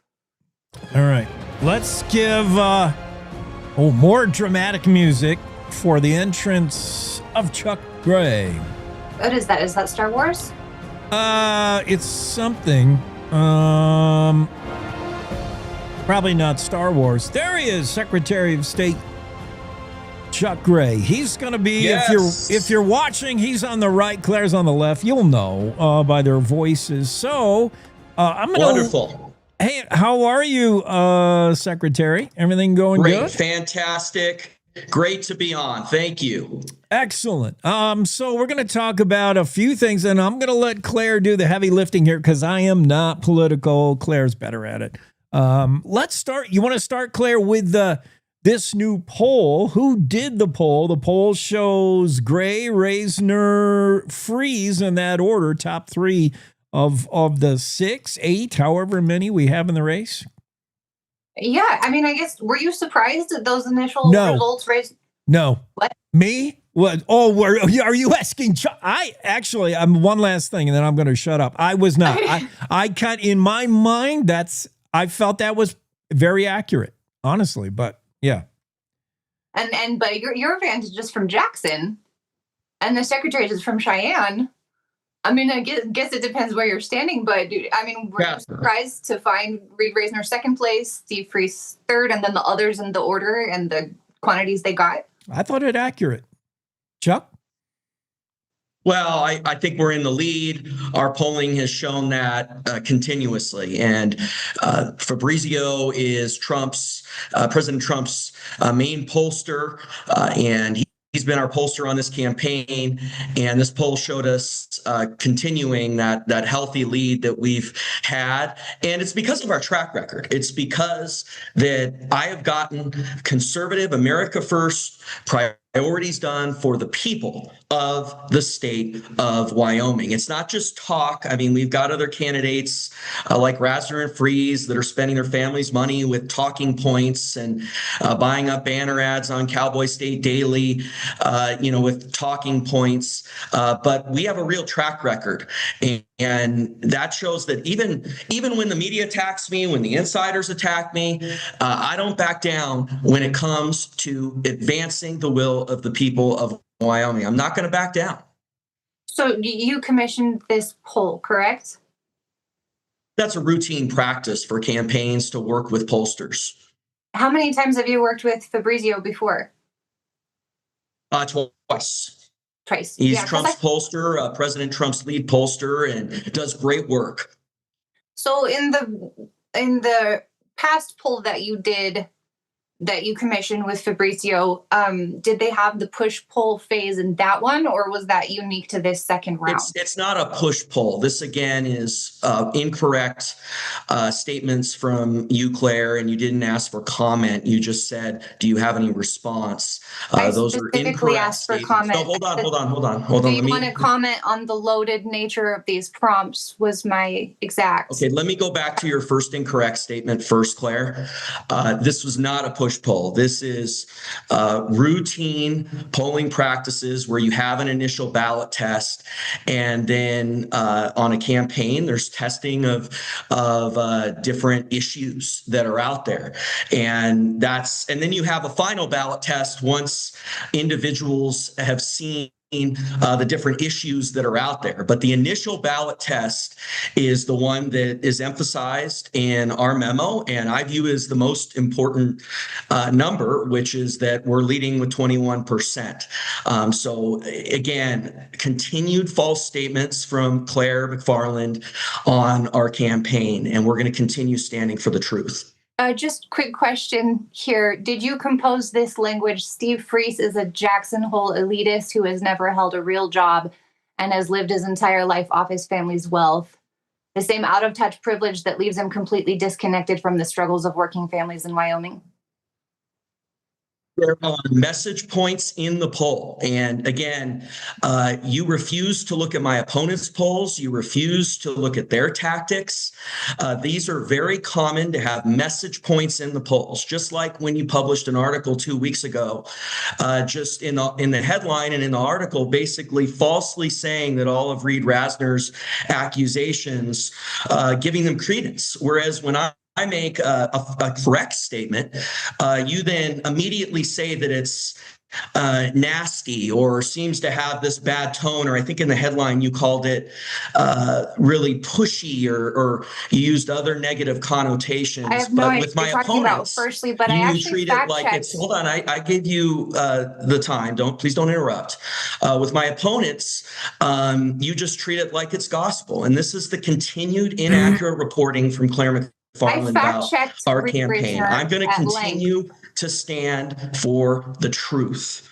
And that is what I do. Even in the light of the liberal media and your liberal reporting over the years, I continue to stand for the truth. I think that you just made my dad laugh. So thank you. I'm sure he got a kick out of that one. Thanks so much. It's Hi, the Dad.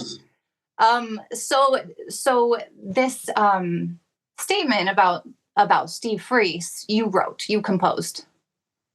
Again, there are message points in the polls. Fabrizio conducted the poll. How did I conduct the poll? I don't call people and conduct the poll. So again, another false statement by Claire McFarland on our campaign. I called it a poll you touted.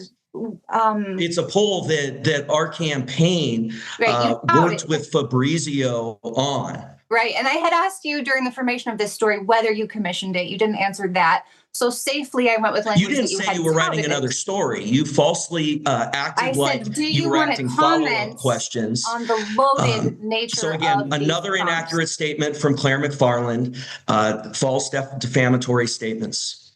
Oh, so we're doing defamatory charges now. Okay. So I had an interview with Steve Freese 6-ish weeks ago. And I confronted him with some of the stuff you said about him after he entered the race. Would you like to know what his response was?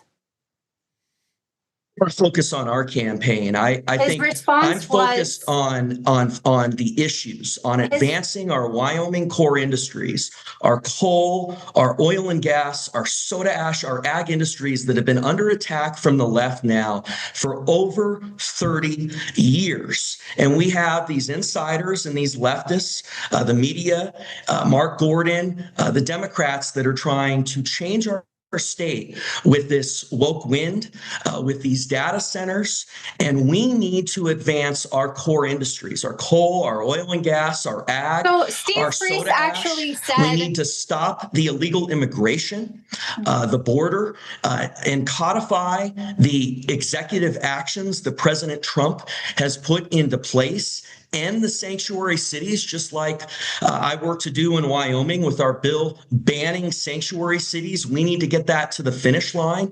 And then we must pass the Save America Act, proof of citizenship for registering to vote and voter ID. Both bills that I was the lead on voter ID and then proof of citizenship for registering to vote.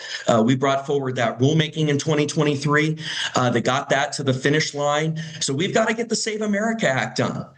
It's an interview, not a campaign commercial. Steve Freese said, I've been No, very but you're grateful. trying to focus on. He said, I've been very grateful for Chuck Gray because he helped to advance meaningful policies when he was in the House. That was his response to these attacks. Great, I have a track record. I have a track record of getting things done. Elitism is that he was grateful. And then, as these attacks have continued to come out, I haven't been able to get him to comment and fire back at you. What do you think about that? I have a track record of getting things done. How about Reed Rasner, who has been committing defamation towards me now for 2.5 months?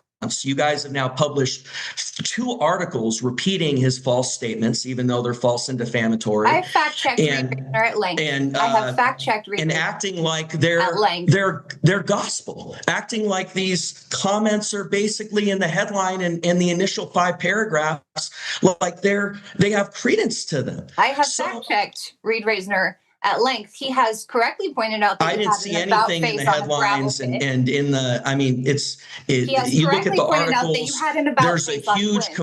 There's a huge difference between the way you treat our contrasts. Points that we make and the points of our opponents. And is it my fault that you had this shows the continued attempt by the media to stop our campaign. And why do they want to stop our campaign? Because I have a track record of getting these things done. The media has been used to controlling Wyoming politics for so long, and we've broken that. We stopped Democrats from crossing over into the Republican primary. We passed voter ID, all things that you tried to denigrate along the way, Claire McFarland. We passed proof of citizenship for registering to vote. I reported accurately on a lawsuit. I didn't try to denigrate any of this. I don't know where these claims are coming from. Your tone has always been opposed to the conservative work that we've been doing. And then remember when they made the false statement that I had taken straw donations at the end of the Secretary of State's campaign. That was reprinted by Cowboy State Daily. I've yet to receive an apology for that. And when I asked you that you said that I didn't was report on too much looking at the truth and the past and whatever. It doesn't matter. This is a struggle between the conservative values of our state and the media and the insiders that want to continue to get nothing done. All of this presupposes that I'm part of some weird insider group or leftist movements, which maybe indicates that you don't know what you're talking about. You parrot the talking points of the insiders. Look at your comments with Mr. Stubson, Mr. Wallace, people that have totally different views from the silent majority of Wyoming. And yet they're your experts in your reporting. In Trump's interior. He served in Trump's interior. Trump, whom you laud. And last spring, politically, he's been a total insider. He's a huge supporter of Gordon since he came out of the administration. He was very involved in a couple of land transfers that Gordon got involved in, that he did a deal with Biden, remember, before Trump came in, undercutting the Trump administration. And so he's an ally of Gordon. You don't think he is? I didn't say that. Okay. I said he served in Trump's employer last spring. And so when I asked you at a debate, I said, is there anything Trump could do that would cause you to break ranks with him? You said no. Is that still the case? This really is an example of how the Cowboy State Daily political reporting is operated now for a year and a half, which is totally moving away from the issues. I support President Trump, this administration, 100%. I have a track record of getting these things done. Voter ID, proof of citizenship for registering to vote, stopping sanctuary cities, banning ranked choice voting, banning the third party interference in elections. The first voter list maintenance update since 1973, which the media the whole time asked, why on earth could this be necessary? Once we got it done, we found thousands of individuals who have moved out of state that were on the voter rolls. We found illegal aliens that were on the voter rolls and had voted. There are prosecutions pending on that. I've yet to see any reporting on that from Cowboy State Daily. So I have a track record of getting these things done, and they can pick apart and try to make it look like that we haven't been effective like they've tried to do. The narrative setting is different depending on the day, but there's a real track record there, and Wyomingites aren't going to be fooled by this false reporting. I just want to point out that all of this is false dichotomy, is this idea that you are the effigy of the right and that anyone who dares scrutinize you. Well, there's an opinionated statement. But and I mean, James, Claire, you're supposed to be a reporter.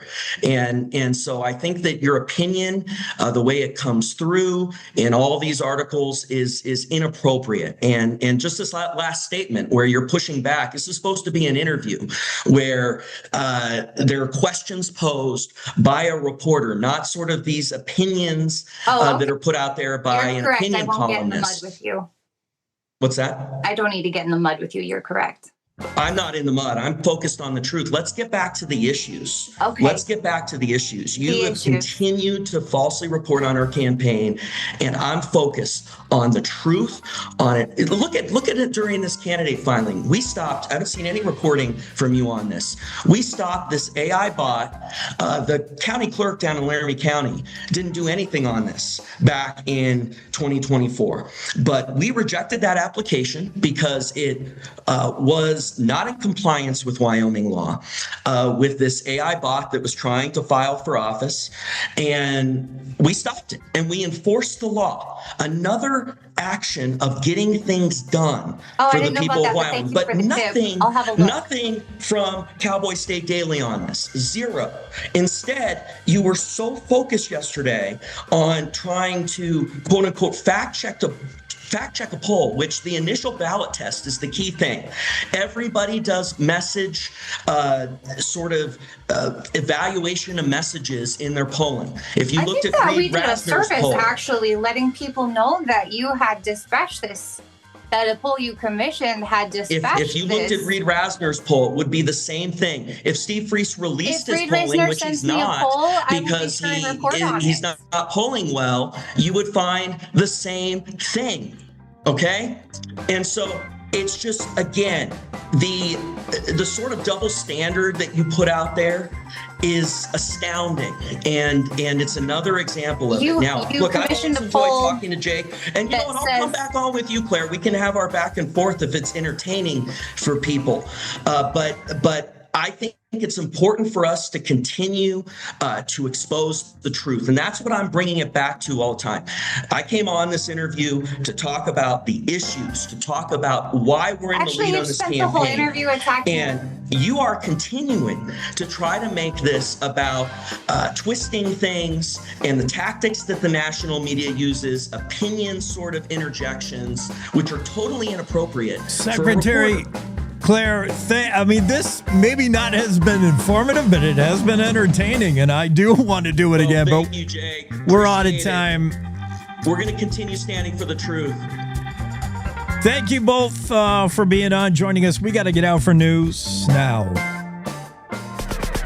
It's time to take a look at what's happening around Wyoming. From the Cowboy State Daily News Center, I'm Mac Watson. A Torrington family's in shock after finding their mutilated dogs partially submerged in the North Platte River. Cowboy State Daily's Colby Fedor reports that Angelica Garcia says 2 people made the grisly discovery of her dogs in the river. They were known to get loose and wander about town. Angelica Garcia says that most of the time people would just bring the dogs back, and it kind of became a running joke in the community. The dogs went missing in the afternoon and were discovered in the early evening by a woman walking with her young son. She found the dogs half submerged in the North Platte River. There were 2 Rottweilers, and it looked like they'd been blasted by a shotgun. One was missing its head, the other was missing its neck and its chest. Goshen County Sheriff Corey Fleenor confirmed on Monday that his office has opened an investigation into the incident, but declined to comment any further. The poll U.S. House candidate Chuck Gray touted Monday leveled disparaging claims about opponents Reed Reisner and Steve Freeze. Cowboy State Daily's Claire McFarland reports that the poll, conducted by Fabrizio Lee and Associates, claims Freeze, quote, never had a real job, and Reisner acted like, quote, a Hollywood celebrity. There was also a push poll phase, and I received screenshots shortly after reporting the favorable poll with very charged, very loaded attacks on Reed Reisner and Steve Freeze. The commentary about Reisner was dredging up things from his 2020 to 2022 divorce proceedings. It included a subjective comment saying he had hyphenated his name like a celebrity. The prompts about Steve Freeze were calling him an elitist and calling him out of touch with Wyomingites. The survey was a poll of 400 Wyoming Republican voters from May 13th through the 16th and reveals Secretary of State Chuck Gray leads the crowded GOP U.S. House race with 21% support. I'll be back with more news from the Cowboy State Daily News Center right after this. As spring and summer approach, you may be thinking of adding some trees, installing a fence, or any other excavation project at home or professionally planned. This is Jan Warren, Executive Director for One Call of Wyoming. Keep in mind, it's illegal to dig or excavate without first contacting 811 2 full business days before you begin. This free service allows utilities to mark their service lines, preventing damages and outages, as well as keeping the public safe. So go to onecallofwyoming.com today or dial 811.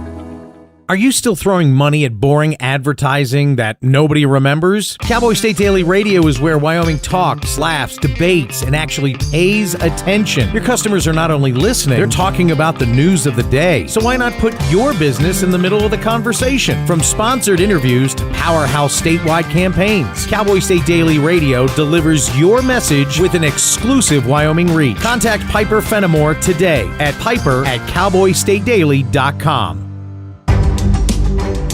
Cowboy State Daily News continues now. The family of a woman killed by a distracted driver in downtown Sheridan a year ago says they feel slighted by the 60-day sentence he got on Friday. Cowboy State Daily's Jen Coker reports that the woman's daughter says the sentence brings, quote, deeper grief, unquote, not closure. They were quite disappointed because they had been hoping that the judge might take into consideration their victim statements and charge him with the full penalty under the law, which would be up to a year and $2,000 fine.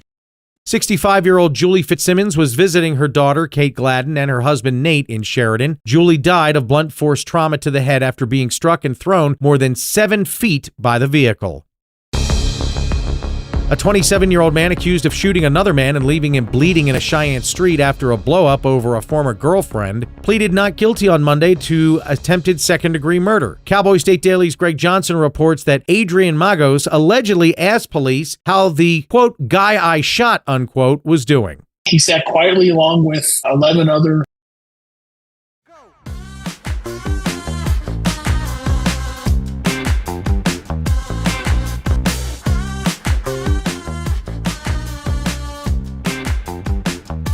All right, we're back. Final hour on a Tuesday of the Cowboy State Daily Show with Jake.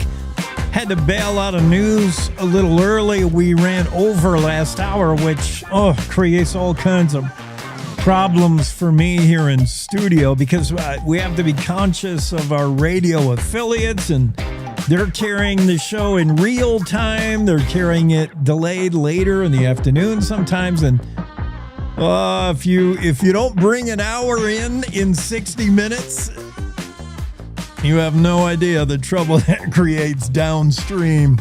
But I think we're back. We're back on time. We're back. Everything's normal. Except for Renee Jean's here. Talk about abnormal. Renee! What are you doing? Well, I'm trying to act normal. Good. Because we've been abnormal all day. With mutilated dogs and horses getting stabbed, and it's crazy news day. You had to be there. Let's see, Renee Jean, I know there's stories I definitely wanted to talk to you about. I had so many questions. I wanted you to give us some background, flesh it out a little. Let's start with an easy one. There's Tim Meadows, who we all know, great comedian, Saturday Night Live. He's done it all, stand-up, TV, movie, Saturday, SNL. One thing he hasn't done, though, what's that? Well, he hasn't been to Wyoming with his act. All right. That's going to change. He went to Yellowstone as a tourist. Yeah. So he hasn't been in Wyoming before, but he has not performed here. And that is about to change. When I talked to him, he said he kind of told his agent he wants to branch out more. He wants to get in more places. He wants to perform, at least once in every state kind of thing. It's not, I asked him if that's like a bucket list item. He said it's not, but it probably should be because he thinks he will knock that out this year. And then he's going to start branching out into other countries. He wants to go international. I thought it was kind of interesting. Here's a guy who's done a lot of things, and he's just continuing to push his boundaries, expand, what he can say that he's done. Which is pretty considerable after 4 decades. This guy's been around for 4 decades. Think yes. And Renee, I think he's got the brand of humor that can play in St. Louis, L.A., Metizzi. Like there are some people who, they shouldn't be in every state, and they probably wouldn't fill the place in every state or every country. But Tim Meadows, he's the kind of, his style, kind of works everywhere. Do you like his humor? I'm not a big humor fan. Yeah. I love Robin Williams. That was my favorite comedian of all time. But by and large, I don't watch comedies. And a lot of them I don't really enjoy. But Tim Meadows, of his work. You spoke with him. Did he come off as pretty authentic, like real guy? I think he came across as just another regular guy. There was no, I'm a big star, look at me kind of behavior that you sometimes experience when you talk to these celebrities. They're very important. You're not. Oh, yeah. I got a little bit of that, I think, with you, right? I mean, you don't do comedy, so you must not like me. Oh, no, it's not that. That's not it. If I'm going to watch something, I prefer something a little more serious, or I like science fiction and fantasy, but, comedy just doesn't really, if I have to choose, I'm probably not going to choose the comedy. But I mean, I watch them, of course, with other people, All right. So you compromise. If Tim Meadows is hosting SNL, Renee might pass, but she'll definitely check in on Close Encounters. That's sci-fi. What about this movie? Well, Close Encounters. I mean, its 50th anniversary of its making. It was released in 1977, but 2026 was the year of its making. This is when it was actually filmed in Devil's Tower country. I think this is a great, fun story for Wyoming. At the time that they were doing this, of course, Steven Spielberg wasn't the big star that he is today. He had just come off of making his successful Jaws movie, but that was very unexpected. No one expected that to be a box office hit. And a lot of people were saying he's a one-hit wonder. It was a fluke. It won't happen again. this new movie idea, Close Encounters of the Third Kind. What's that? It's going to flop. It'll be a big failure. That's kind of where Steven Spielberg was in his career at that time. And so when he showed up in Devil's Tower country to make this movie, the state park officials were like, nah, we're not going to let you film on, state park land. They were basically told him to go pound sand. And so he made a deal with Ogden Driscoll's dad, Jesse Driscoll, to film his movie on a portion of their ranch land. And Ogden is watching this. He's in high school at the time, and nobody really knows who Spielberg is. They'd have no idea, how this movie's going to change things. It was a handshake type of deal. But the one thing Spielberg was adamant about is you can't tell anybody, because I want this Devil's Tower to be a secret. I don't want anybody to know it's coming until the movie is out. And, Ogden was pretty sure at the time that Spielberg had no idea what he was talking about. Everybody knows Devil's Tower. They've grown up in the shadow of Devil's Tower. Yeah. They can imagine that people don't already know about it. But I remember watching this in high school. I think I was 11 at the time. And when that tower first comes on the screen, it's like, holy cow. Yeah. And like, to think that is a real place in America, that was kind of mind blowing at the time. So I think Spielberg was right on the money with that. Yeah. People in the broader country did not know about Devil's Tower, and they needed to. And through this movie, so many more people found out about it. It immediately doubled the tourism in Northeast Wyoming. It has rewritten the trajectory for tourism in Northeast Wyoming. People from around the world go there because Close Encounters was filmed there, and they want to see Devil's Tower. And they find out about this campground where that movie is shown every night. And that's where they want to stay because, they're fans of the movie. There are alien figures all over the place in Northeast Wyoming. And people ask about that, like, what's with all the alien stuff, Well, it's because of this movie, Close Encounters of the Third Kind, which has created kind of a kitschy tourist memorabilia. Lots of it is there.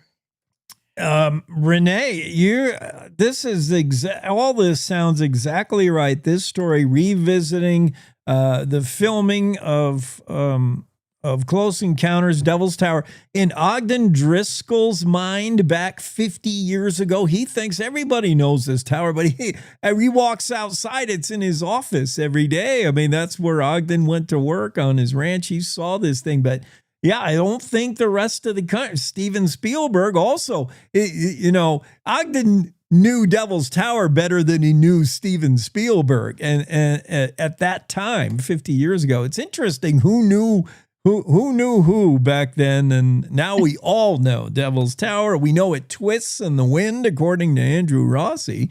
And it once filled in as a double in the sci-fi movie world as a really weird feature. Oh my goodness. As itself. Yeah. Playing itself. Devil's Tower. Yeah. Playing itself. Incredible. Great story, Renee. How's that one doing? I bet a lot of eyeballs are on this one. That's a fun story. Oh, I hope so. I haven't looked yet. But the other funny story in there that I think is just kind of cool, the ranchers would come into that little country store that was there. They would get their regular dinner, their roasted chicken. Richard Dreyfuss at the time was just some nice guy, a non-star star. He liked to hang out at the country store. And so he's hanging out there one night, and these ranchers come in, and talk turns to the movie. And one of the ranchers says, well, it'd be one thing if they got some real actors like John Wayne. Dreyfuss standing right there. Hey, standing right here. Hey. He doesn't miss the beat. He's like, well, I'm no John Wayne. That's so Wyoming 50 years ago. John Wayne could do no wrong. Anybody else is like, who are you? John Wayne. I forgot Renee, you just said Richard. I forgot. So Spielberg, I can't even get my head back there. Spielberg was not a name. Jaws popped like surprisingly because, I mean, it is not a masterpiece. It's a shark eating people. It's all scared us. I don't know if Spielberg ever thought that way, but Dreyfuss is in both of those. That is just coming into my mind now. And Dreyfuss wasn't a big star at that time either. Yeah. You know? He had that Jaws appearance, of course, so his name is getting out there. Yeah, but he was not the big star that he is today. Of course, today he is a big star. yeah. And so is Steven. He's a little bit of somebody. I can't wait to see June 14th, that new one. What's it called? Discovery Day. What? Discovery Day. Discovery. Yes. I can't wait for that. That should be good. I want to see that as well. Yeah. Early. I actually go to the theater for that one. I don't normally go to the theater to watch the movies. Me neither. And I went to the theater to see this thing here, Hail Mary, because I read the book and I thought, if they're doing a movie, and the preview buzz was big. So I did go to the theater to see that. And I would go to the theater to see this. Critics are saying it's Spielberg's best work in 2 decades. So, that'll be pretty good then, because I think a lot of his. Anytime I see a Steven Spielberg movie, I think, well, that one will be pretty good. Let's watch that.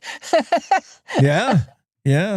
I saddened to say I'm not surprised at this story, Renee Jean. Cheyenne florists to close after 44 years can't compete with the big online giant flower stores, beginning with like everybody orders online, those big flower folks. How do these little boutique shops even stay alive? Yeah. Well, this is like a 30-year trend, right? It's just been a downhill for boutique florists for the last 30 years. They have dwindled by more than half. Today, like in 1992, there were 27,000 boutique florists in America. Today, there are 11,750. So, the dwindling more than by half in that time period. And, I think it's a number of things. The way people shop has changed. A lot of them are going to shop online. And these big, I guess she calls them order gatherers, have kind of bought up all the florist domains. So it's hard for these boutique florists to get noticed.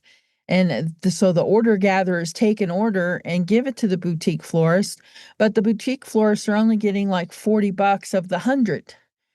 And so the bouquet that you're getting is a $40 bouquet. It's not a $100 bouquet, even though the picture shows a $100 bouquet. That's not what you're getting through these order gatherers.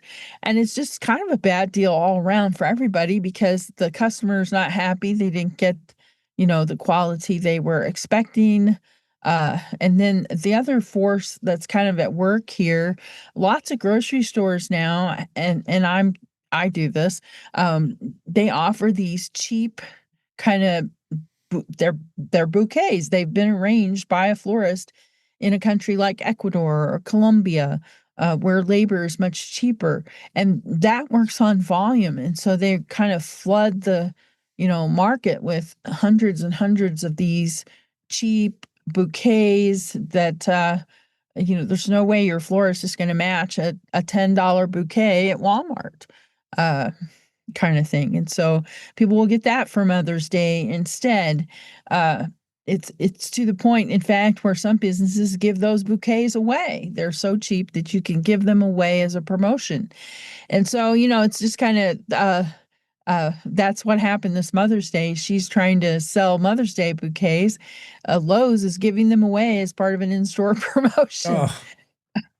There's so many things up against the small, mid-size flower shops and boutiques. Certainly beginning with the fact that we shop differently. I mean, we used to go into a flower shop and help the florist put together a bouquet, like, I want some of that. Or maybe you didn't know and you got that advice. But now it's all click, click, click.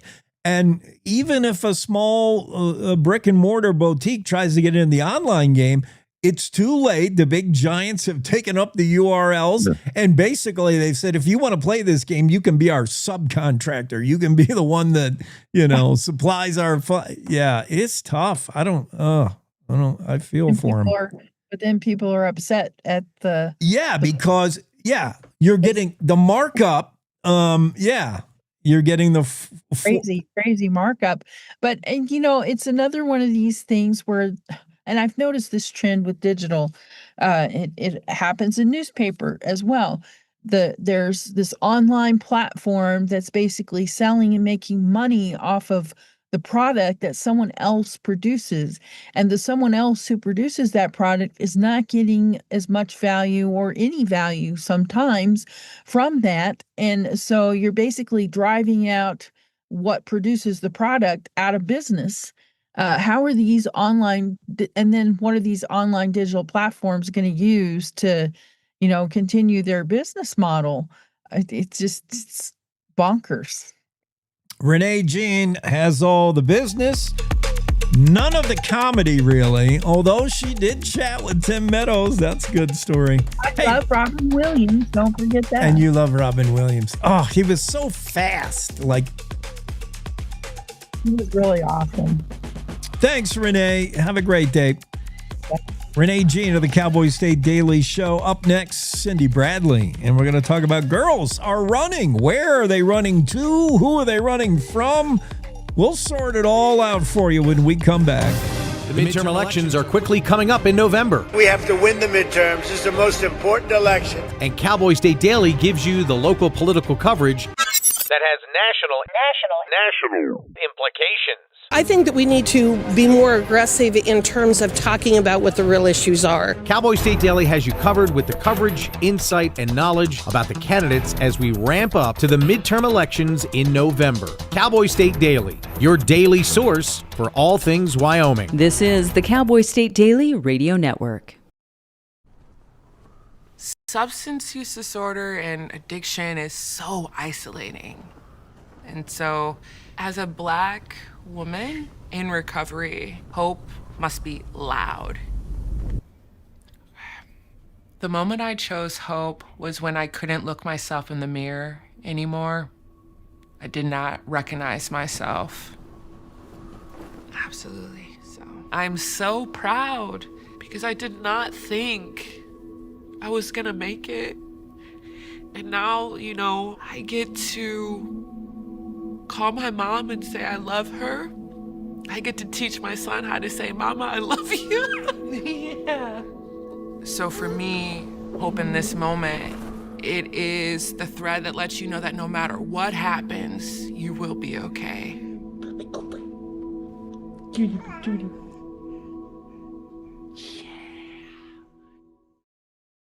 Nestled between Casper Mountain and the North Platte River, you'll find the heart of Wyoming.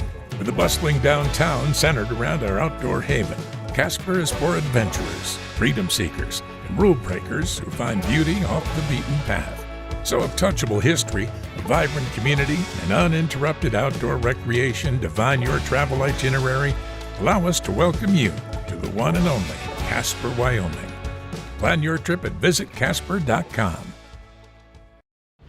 All right, look at you taking the stairs. Who are you? We're your lungs. We are proud of you for quitting smoking, but you still may be at risk for lung cancer. A routine cancer scan can detect it early when it's more curable. Good to know. Well, I gotta go somewhere. So do we. Listen to your lungs. Get a routine screening that could save your life. Talk to your doctor and learn more at savebythescan.org.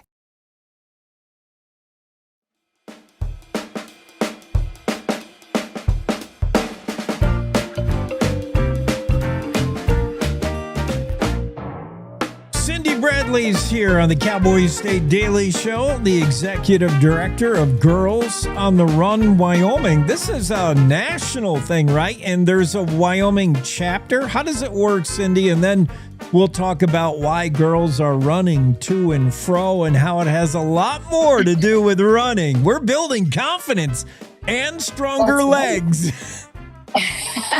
Love that introduction. Thank you. Thank you. So, well, just by the name, you would think it's all about running, but it's so much more than that. And this is an after school program that is more of a mentorship program. And we're teaching girls life skills that they can introduce into and help them navigate through the rest of the world. Yeah, it might be the kind of thing where your average fourth grade girl thinks this program's all about running, and she has no idea that what's sneaking up on her is confidence building. Every girl has limitless superpowers, and GOTR activates the switch. I bet they never know this is happening. No, they could probably run a 5K at recess. Yeah. I mean, that's the whole point, is to make it fun so that they will continue and create those healthy habits throughout their life. So that is our point, is that it's mind over matter and creating those life skills and jumping through over those hurdles and boundaries that we just create in our mind, that we know that we have limitless potential. Girls on the Run Wyoming serves at least 300 girls each year, hosts community 5K events in places like Laramie, Campbell, Sheridan, Sweetwater.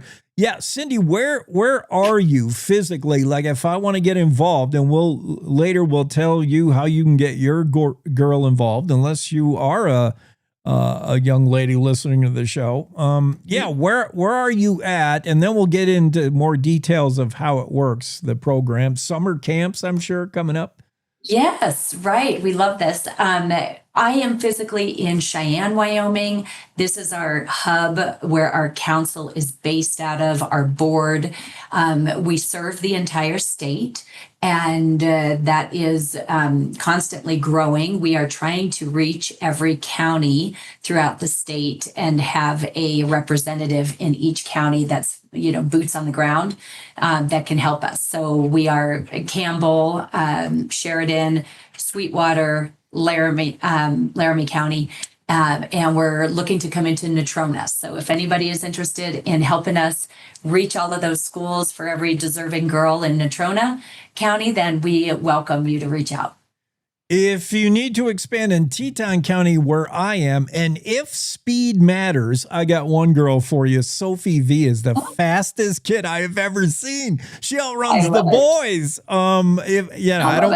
I don't know if you're timing your events. What is it all about? What is really going on? The 5K, I mean, there's a sense of achievement in doing something sports-wise.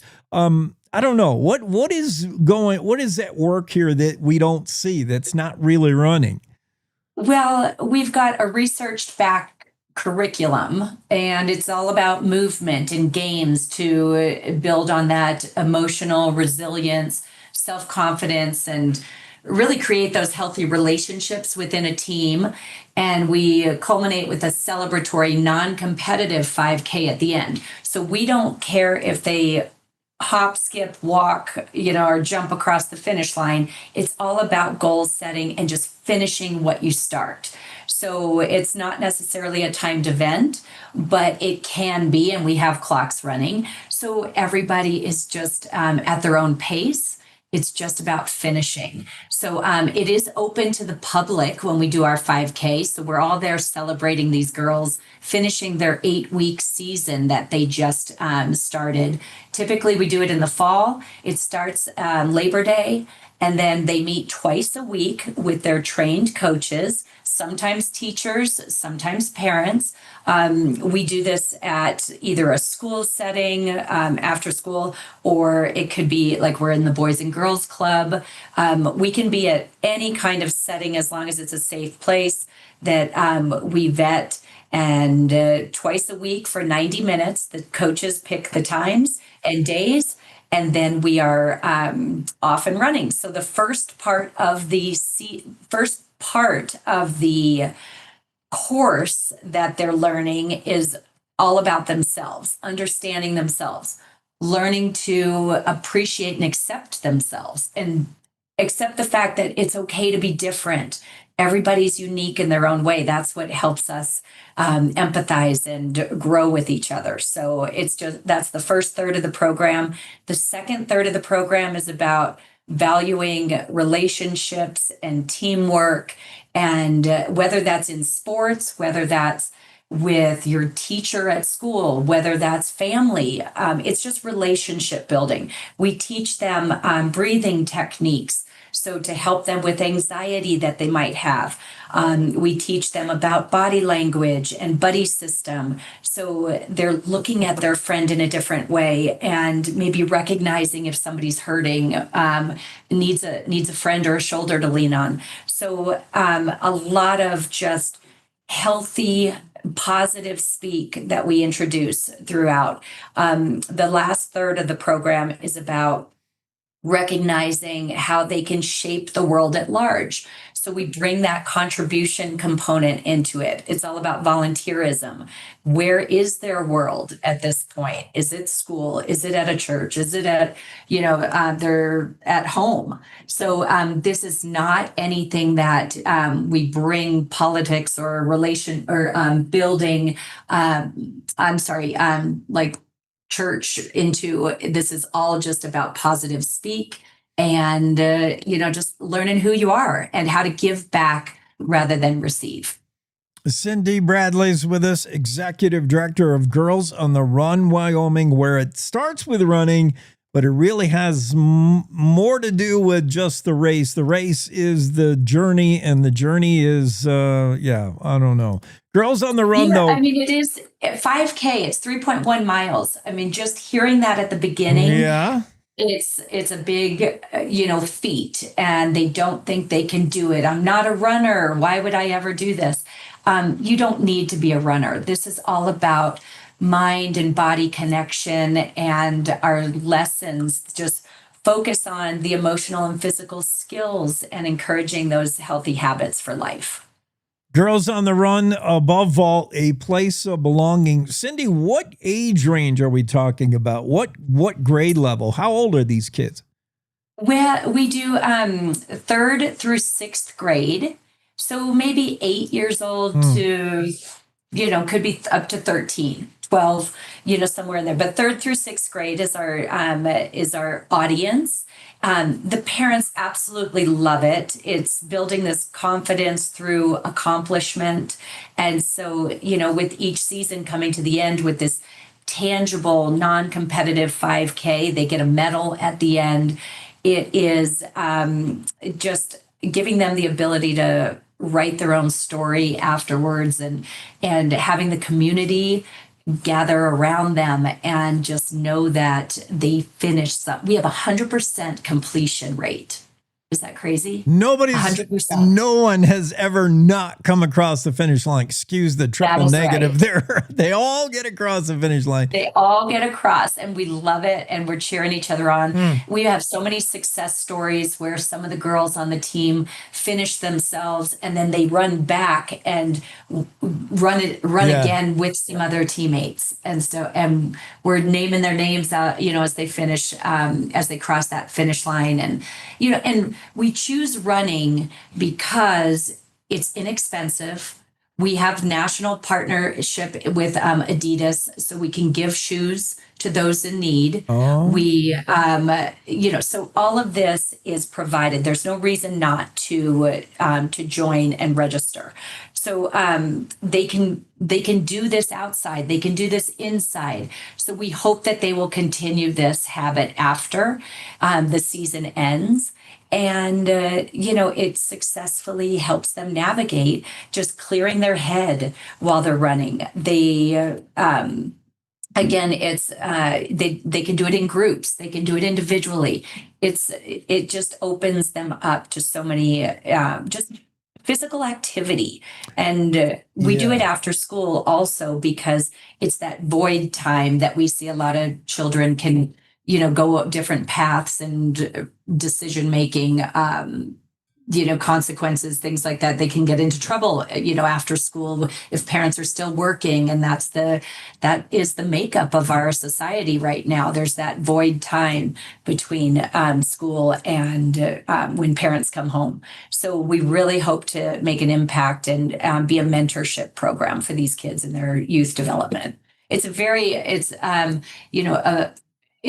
important age right now. And so we're trying to reach them before those cell phones and social media and really give them some positive speak in their life. Yeah, Cindy, I think it's a perfect age to meet these girls at, because you mentioned they have not yet gotten up to the tech and the social media and the whole clickingness, that's going to be high school. Yet they're coming out of that period where, correct me if I'm wrong, but young girls, there's a point where they're kind of equal to boys. Like if they both ran a mile, the girl might win the race. And then there becomes a point where the boys with physical activity go up and the girls go down. And the girls can say, I'm not as fast or as strong as my brother or him. And it could be, that's what could, start sucking the confidence out. And then they give up on physical activity altogether. You're right at that age where the girls are figuring out boys are stronger and faster in a lot of ways. So what am I going to do? Well, and we're trying to reach them. Physical activity levels of girls at age 10 are declining, and they continue to decline through adolescence. So you're right with, where they've got that confidence right now. They can do it. 50% of girls, 10 to 13, experience bullying. So we want them to find their voice and understand that, not to shy away from things. Stand up for yourself. Know that you've got a group behind you of girls. We're hearing feedback from teachers that some of these shyer girls are now starting to raise their hand in class. They're having more eye contact. They are okay to speak up in public. These teams that we do at schools are usually anywhere from 8 kids to, we've had as many as 30 kids on a team, but then we just kind of group them into maybe, no more than like maybe 10. And so that it's a smaller, approachable, group where they can be heard and, and feel comfortable. Amazing what a little bit of running can do. You take that wallflower and make them a class leader all of a sudden. Yes, you can find all this online. You can get involved, start your own team, maybe become a coach, volunteer, donate, join the board. It's all online at GOTR, girlsontherunwyoming.org, GOTR, Wyoming.org. High Plains Showdown, pickleball, cornhole coming up in Cheyenne, June 12th and 13th. What's that all about? That's right. So it does cost the girls to do this program. It's $150 for their tuition for their 8-week program. That includes their registration for the 5K, T-shirts, insurance, the curriculum, all the things that go along with the organization. So not everybody can afford $150, although it's probably less expensive than gymnastics, basketball or any of the other traditional sports. But we understand that they can't all afford that. And so we do not want to turn any girl away. Every girl is deserving of this program. So if they are on free or reduced lunch, we immediately reduce the tuition to $25 or $50 for the entire 2 months. And also then if there's still a struggle, we offer financial assistance then for anybody. And that is what the fundraising is always for, is we're subsidizing then for the rest of the needs. And nobody ever knows who gets a scholarship, not even the coaches. So it all is on the registration link and you just click it's automatic. Any program like this, I love to hear it. Girls actively participating or girls on the run, all this stuff. It's all great. Cindy, thanks for everything you're doing. Cindy Bradley. Thank you. Girls on the Run, Wyoming. Thanks for being on. Have a great day. I appreciate you. Thank you. All You right. bet. Talk soon. We'll be right back. We're going golfing next. Yes. Right after this. Are you still throwing money at boring advertising that nobody remembers? Cowboy State Daily Radio is where Wyoming talks, laughs, debates, and actually pays attention. Your customers are not only listening, they're talking about the news of the day. So why not put your business in the middle of the conversation? From sponsored interviews to powerhouse statewide campaigns, Cowboy State Daily Radio delivers your message with an exclusive Wyoming reach. Contact Piper Fenimore today at piper@cowboystatedaily.com. You're listening to the Cowboy State Daily Radio Network. Wyoming is a place of unlimited potential, a place that inspires us to dream. Since 2014, Wyo Lotto has given back over $180 million to our great state through transfers, winnings, commissions, and more. Dollars that have gone directly into your cities, towns, and counties. Dollars that have changed lives and set dreams in motion. Thank you, Wyoming, for a legendary 10 years. We can't wait to dream up what's next.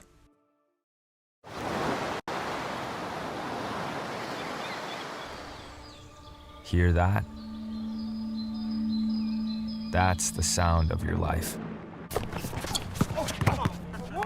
Perfectly imperfect.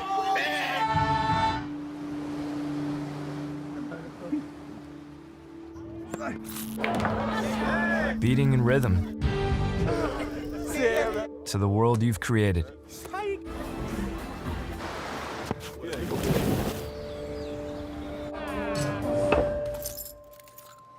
But every time you drive after drinking, the music gets drowned out. Your life sounds pretty great. Don't let a buzz ruin it. Buzzed driving is drunk driving. Don't drive buzzed. Whether it's our stories, the warmth of our laugh, or our family's secret sauce, we all bring something different to the table. So make some space. The power of connection is waiting right outside your comfort zone. Learn how you can help strengthen your community at belongingbeginswithus.org/team up.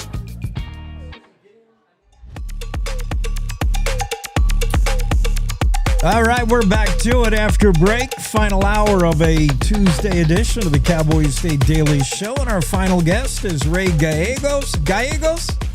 Yeah, you got it.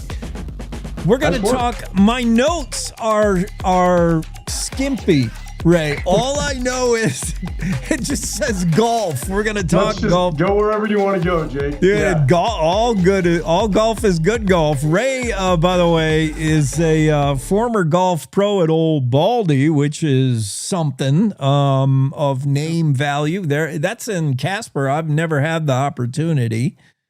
Yeah, it's actually in Saratoga. Saratoga, okay.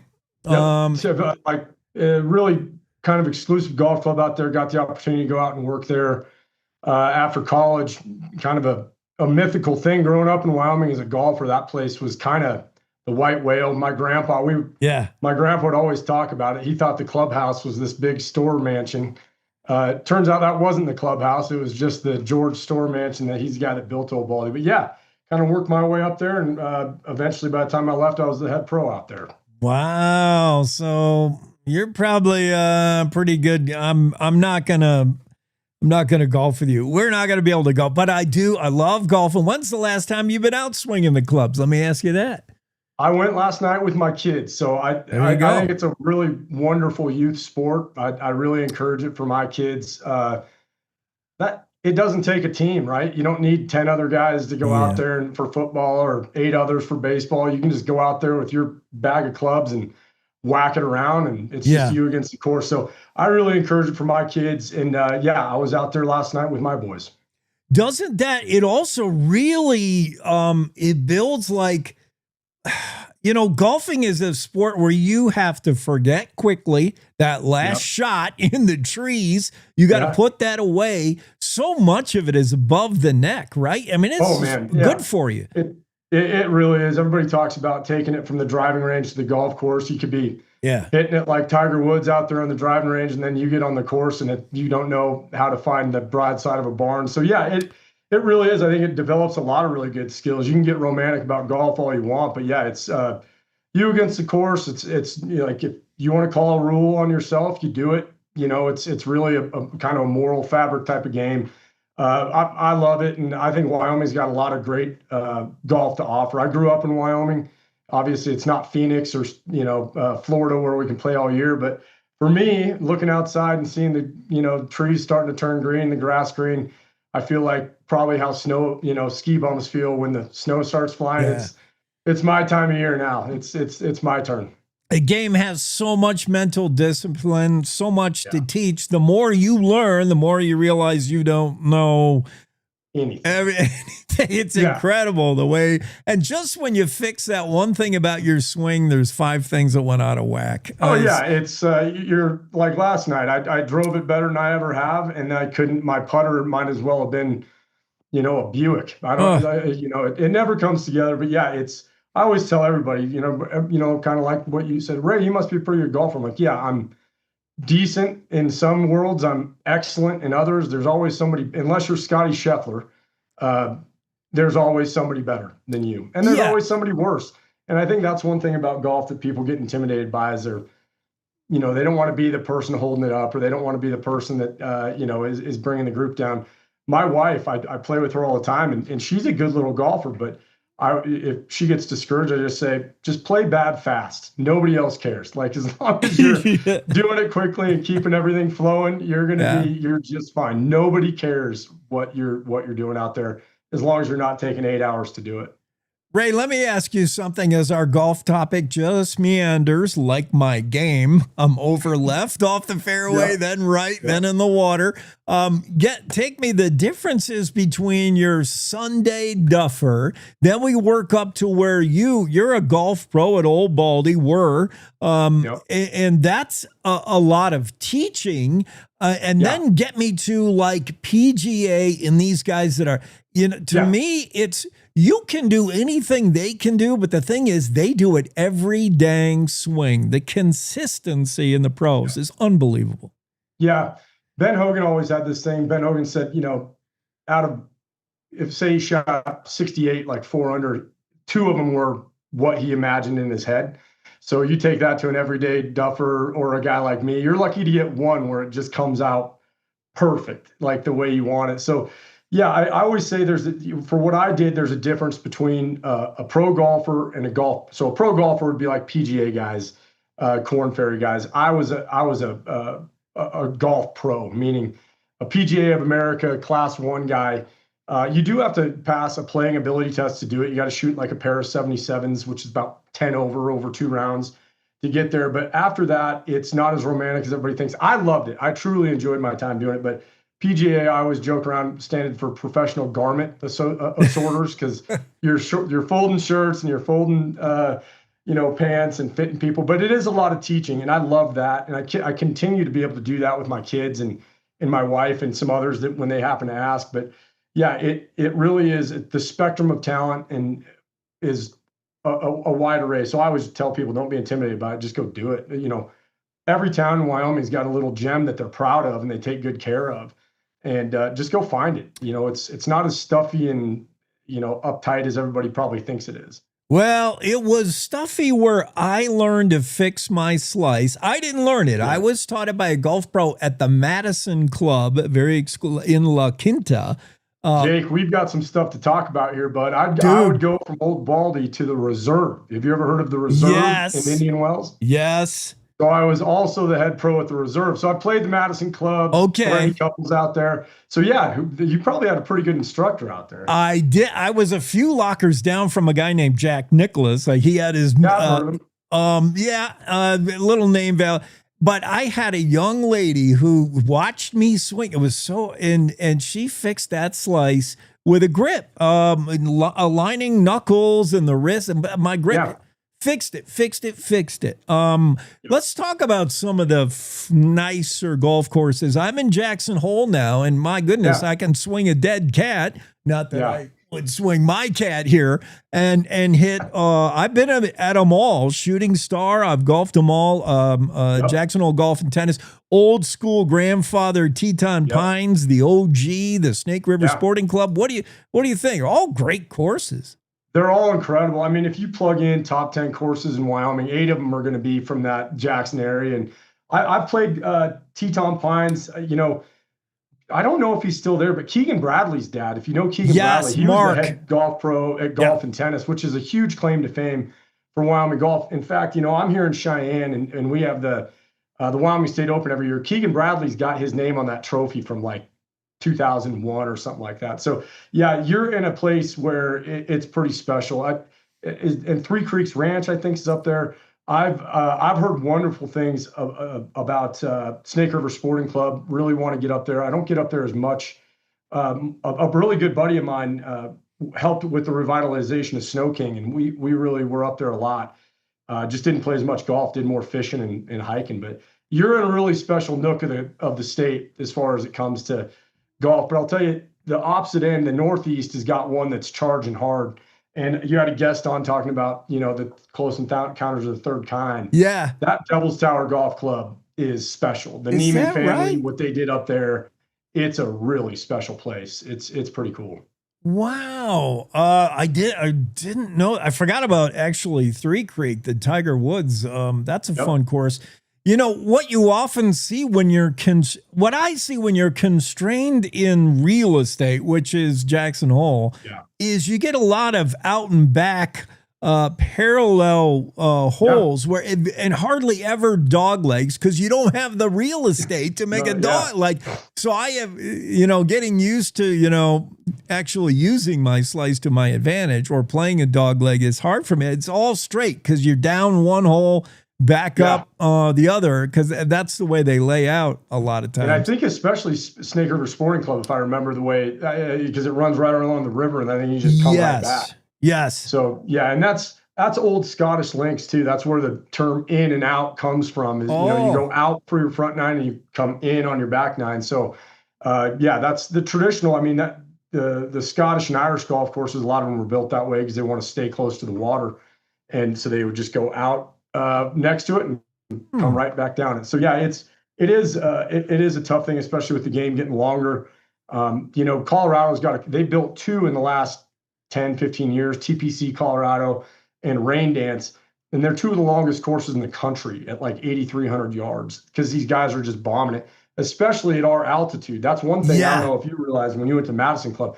When I would go to Indian Wells to the reserve for my wintertime club, I'd be hitting it 10, 15 yards shorter. It's a hard thing to adjust. So when you come to Wyoming at, 7,000 feet, 6,500, wherever you're at, you got to build them pretty long because the ball just flies. We're all beating our chest off the tee in Wyoming. Let's talk about that when you're at 4,000 feet, 6,000 feet above sea level, and that drive is carrying, and you are kissing Big Bertha. You're like, man, look at that.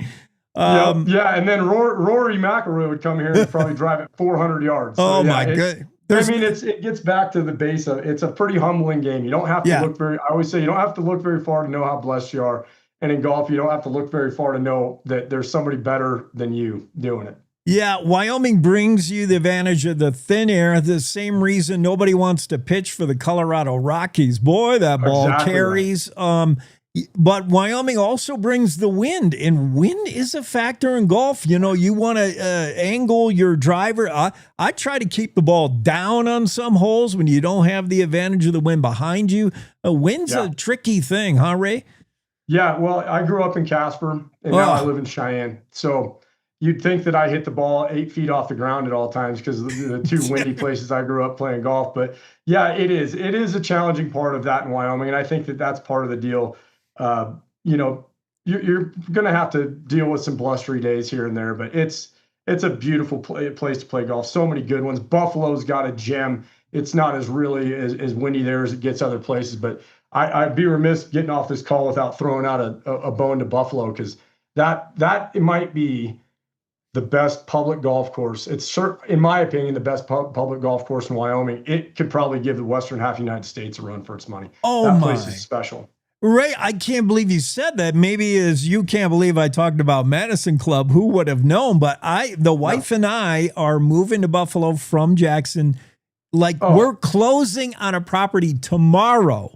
And I have not yet golfed that, but I was wondering, that's going to be my new golf Dude, course. You could not be in a better spot. So the pro there, his name's Dan Ashley, and I know we're probably running out of time here, but Dan Ashley, it tells you what kind of a place Buffalo is. Dan Ashley was an assistant pro, first assistant, or even head pro at a place called Liberty National in New York. Big time club. And COVID kind of hit, and I'm telling the story for him, but he's a buddy of mine, so I don't think he'll care. But COVID hit, and he was looking for a place that it wasn't New York, right? And the Buffalo job popped up. Jeff Rafferty had left, who's now my pro here at Cheyenne Country Club, and they grabbed it. And so Buffalo not only has an incredible golf course, the bones of it are spectacular. Wait till you get he flipped the 9, so it's the old number 4, whatever it is now. This downhill par 3, it's like 80 feet in the air, but it just winds its way around the foothills of the Bighorns. So go say hello to Dan Ashley from Ray, and he'll take care of you. That place, Jake, you're heading to a special spot. I love Buffalo. Oh, man, I'm so excited. I'll be darned. Yeah. I just fell into it. Huh. Yeah, it's my grandpa was there, Ray Thorburn, and I'd be up there. That's how I got introduced to golf. I never played in high school or anything like that. I always did football or baseball, and he'd pay for a yearly pass, and I'd have to pay it off in a week. So I'd walk 36 to 45 holes a day, and so I played more golf in Buffalo than probably anywhere. That's so cool. We're talking to Ray Gallegos. Give me one last shout out for Hub Mountain States. You're doing big things there. You're hitting long off the tee with that outfit. Hub Mountain States. So it's insurance brokerage that I kind of work for. Fell into it, actually met a member at the reserve that got me this job. But we've got offices all across the state. A lot of your listeners, wherever they're at, there's probably a local Hub office. Oh, yeah. We specialize in kind of large commercial and personal lines insurance. And appreciate that shout out. It's a great place to be. And, Hub tries to, be supportive of all the communities that we're in. So, and we're in a lot of them in Wyoming. Fantastic. Ray, it's great to have you on for a conversation. I didn't know where I was going. It went to great places, man. That was awesome. Yeah, anytime. That was good talking with you, Jake. Appreciate the time. The sport of golf will do that for you. As frustrating as it can be, sometimes it just all falls together. Thank you. Have a great day. You too. Take care. Ray Gallegos, former Old Baldy golf pro, and just out there swinging it with the kids lately. And Buffalo, I would have never thought. I've had the great fortune of hitting balls at exclusive clubs, and there's a reason I won't go into is how somebody like me could be golfing at the Madison or Three Creek. There's no bad golf courses, but there are some greater views, that's for sure. If you're having a bad game, if you're shooting in the 90s, it don't matter at some of these courses because you're just looking out, and anytime you get a swing interrupted by a moose on course, if you're adjusting your approach shot to wildlife, that's a plus. Hey, we're out of time. We'll see you again tomorrow, same time, at the Cowboy State Daily Show. Everybody have a great Tuesday, and I hope it involves a little bit of golfing. Good morning. This is the Cowboy State Daily Morning Show with Jake. The new way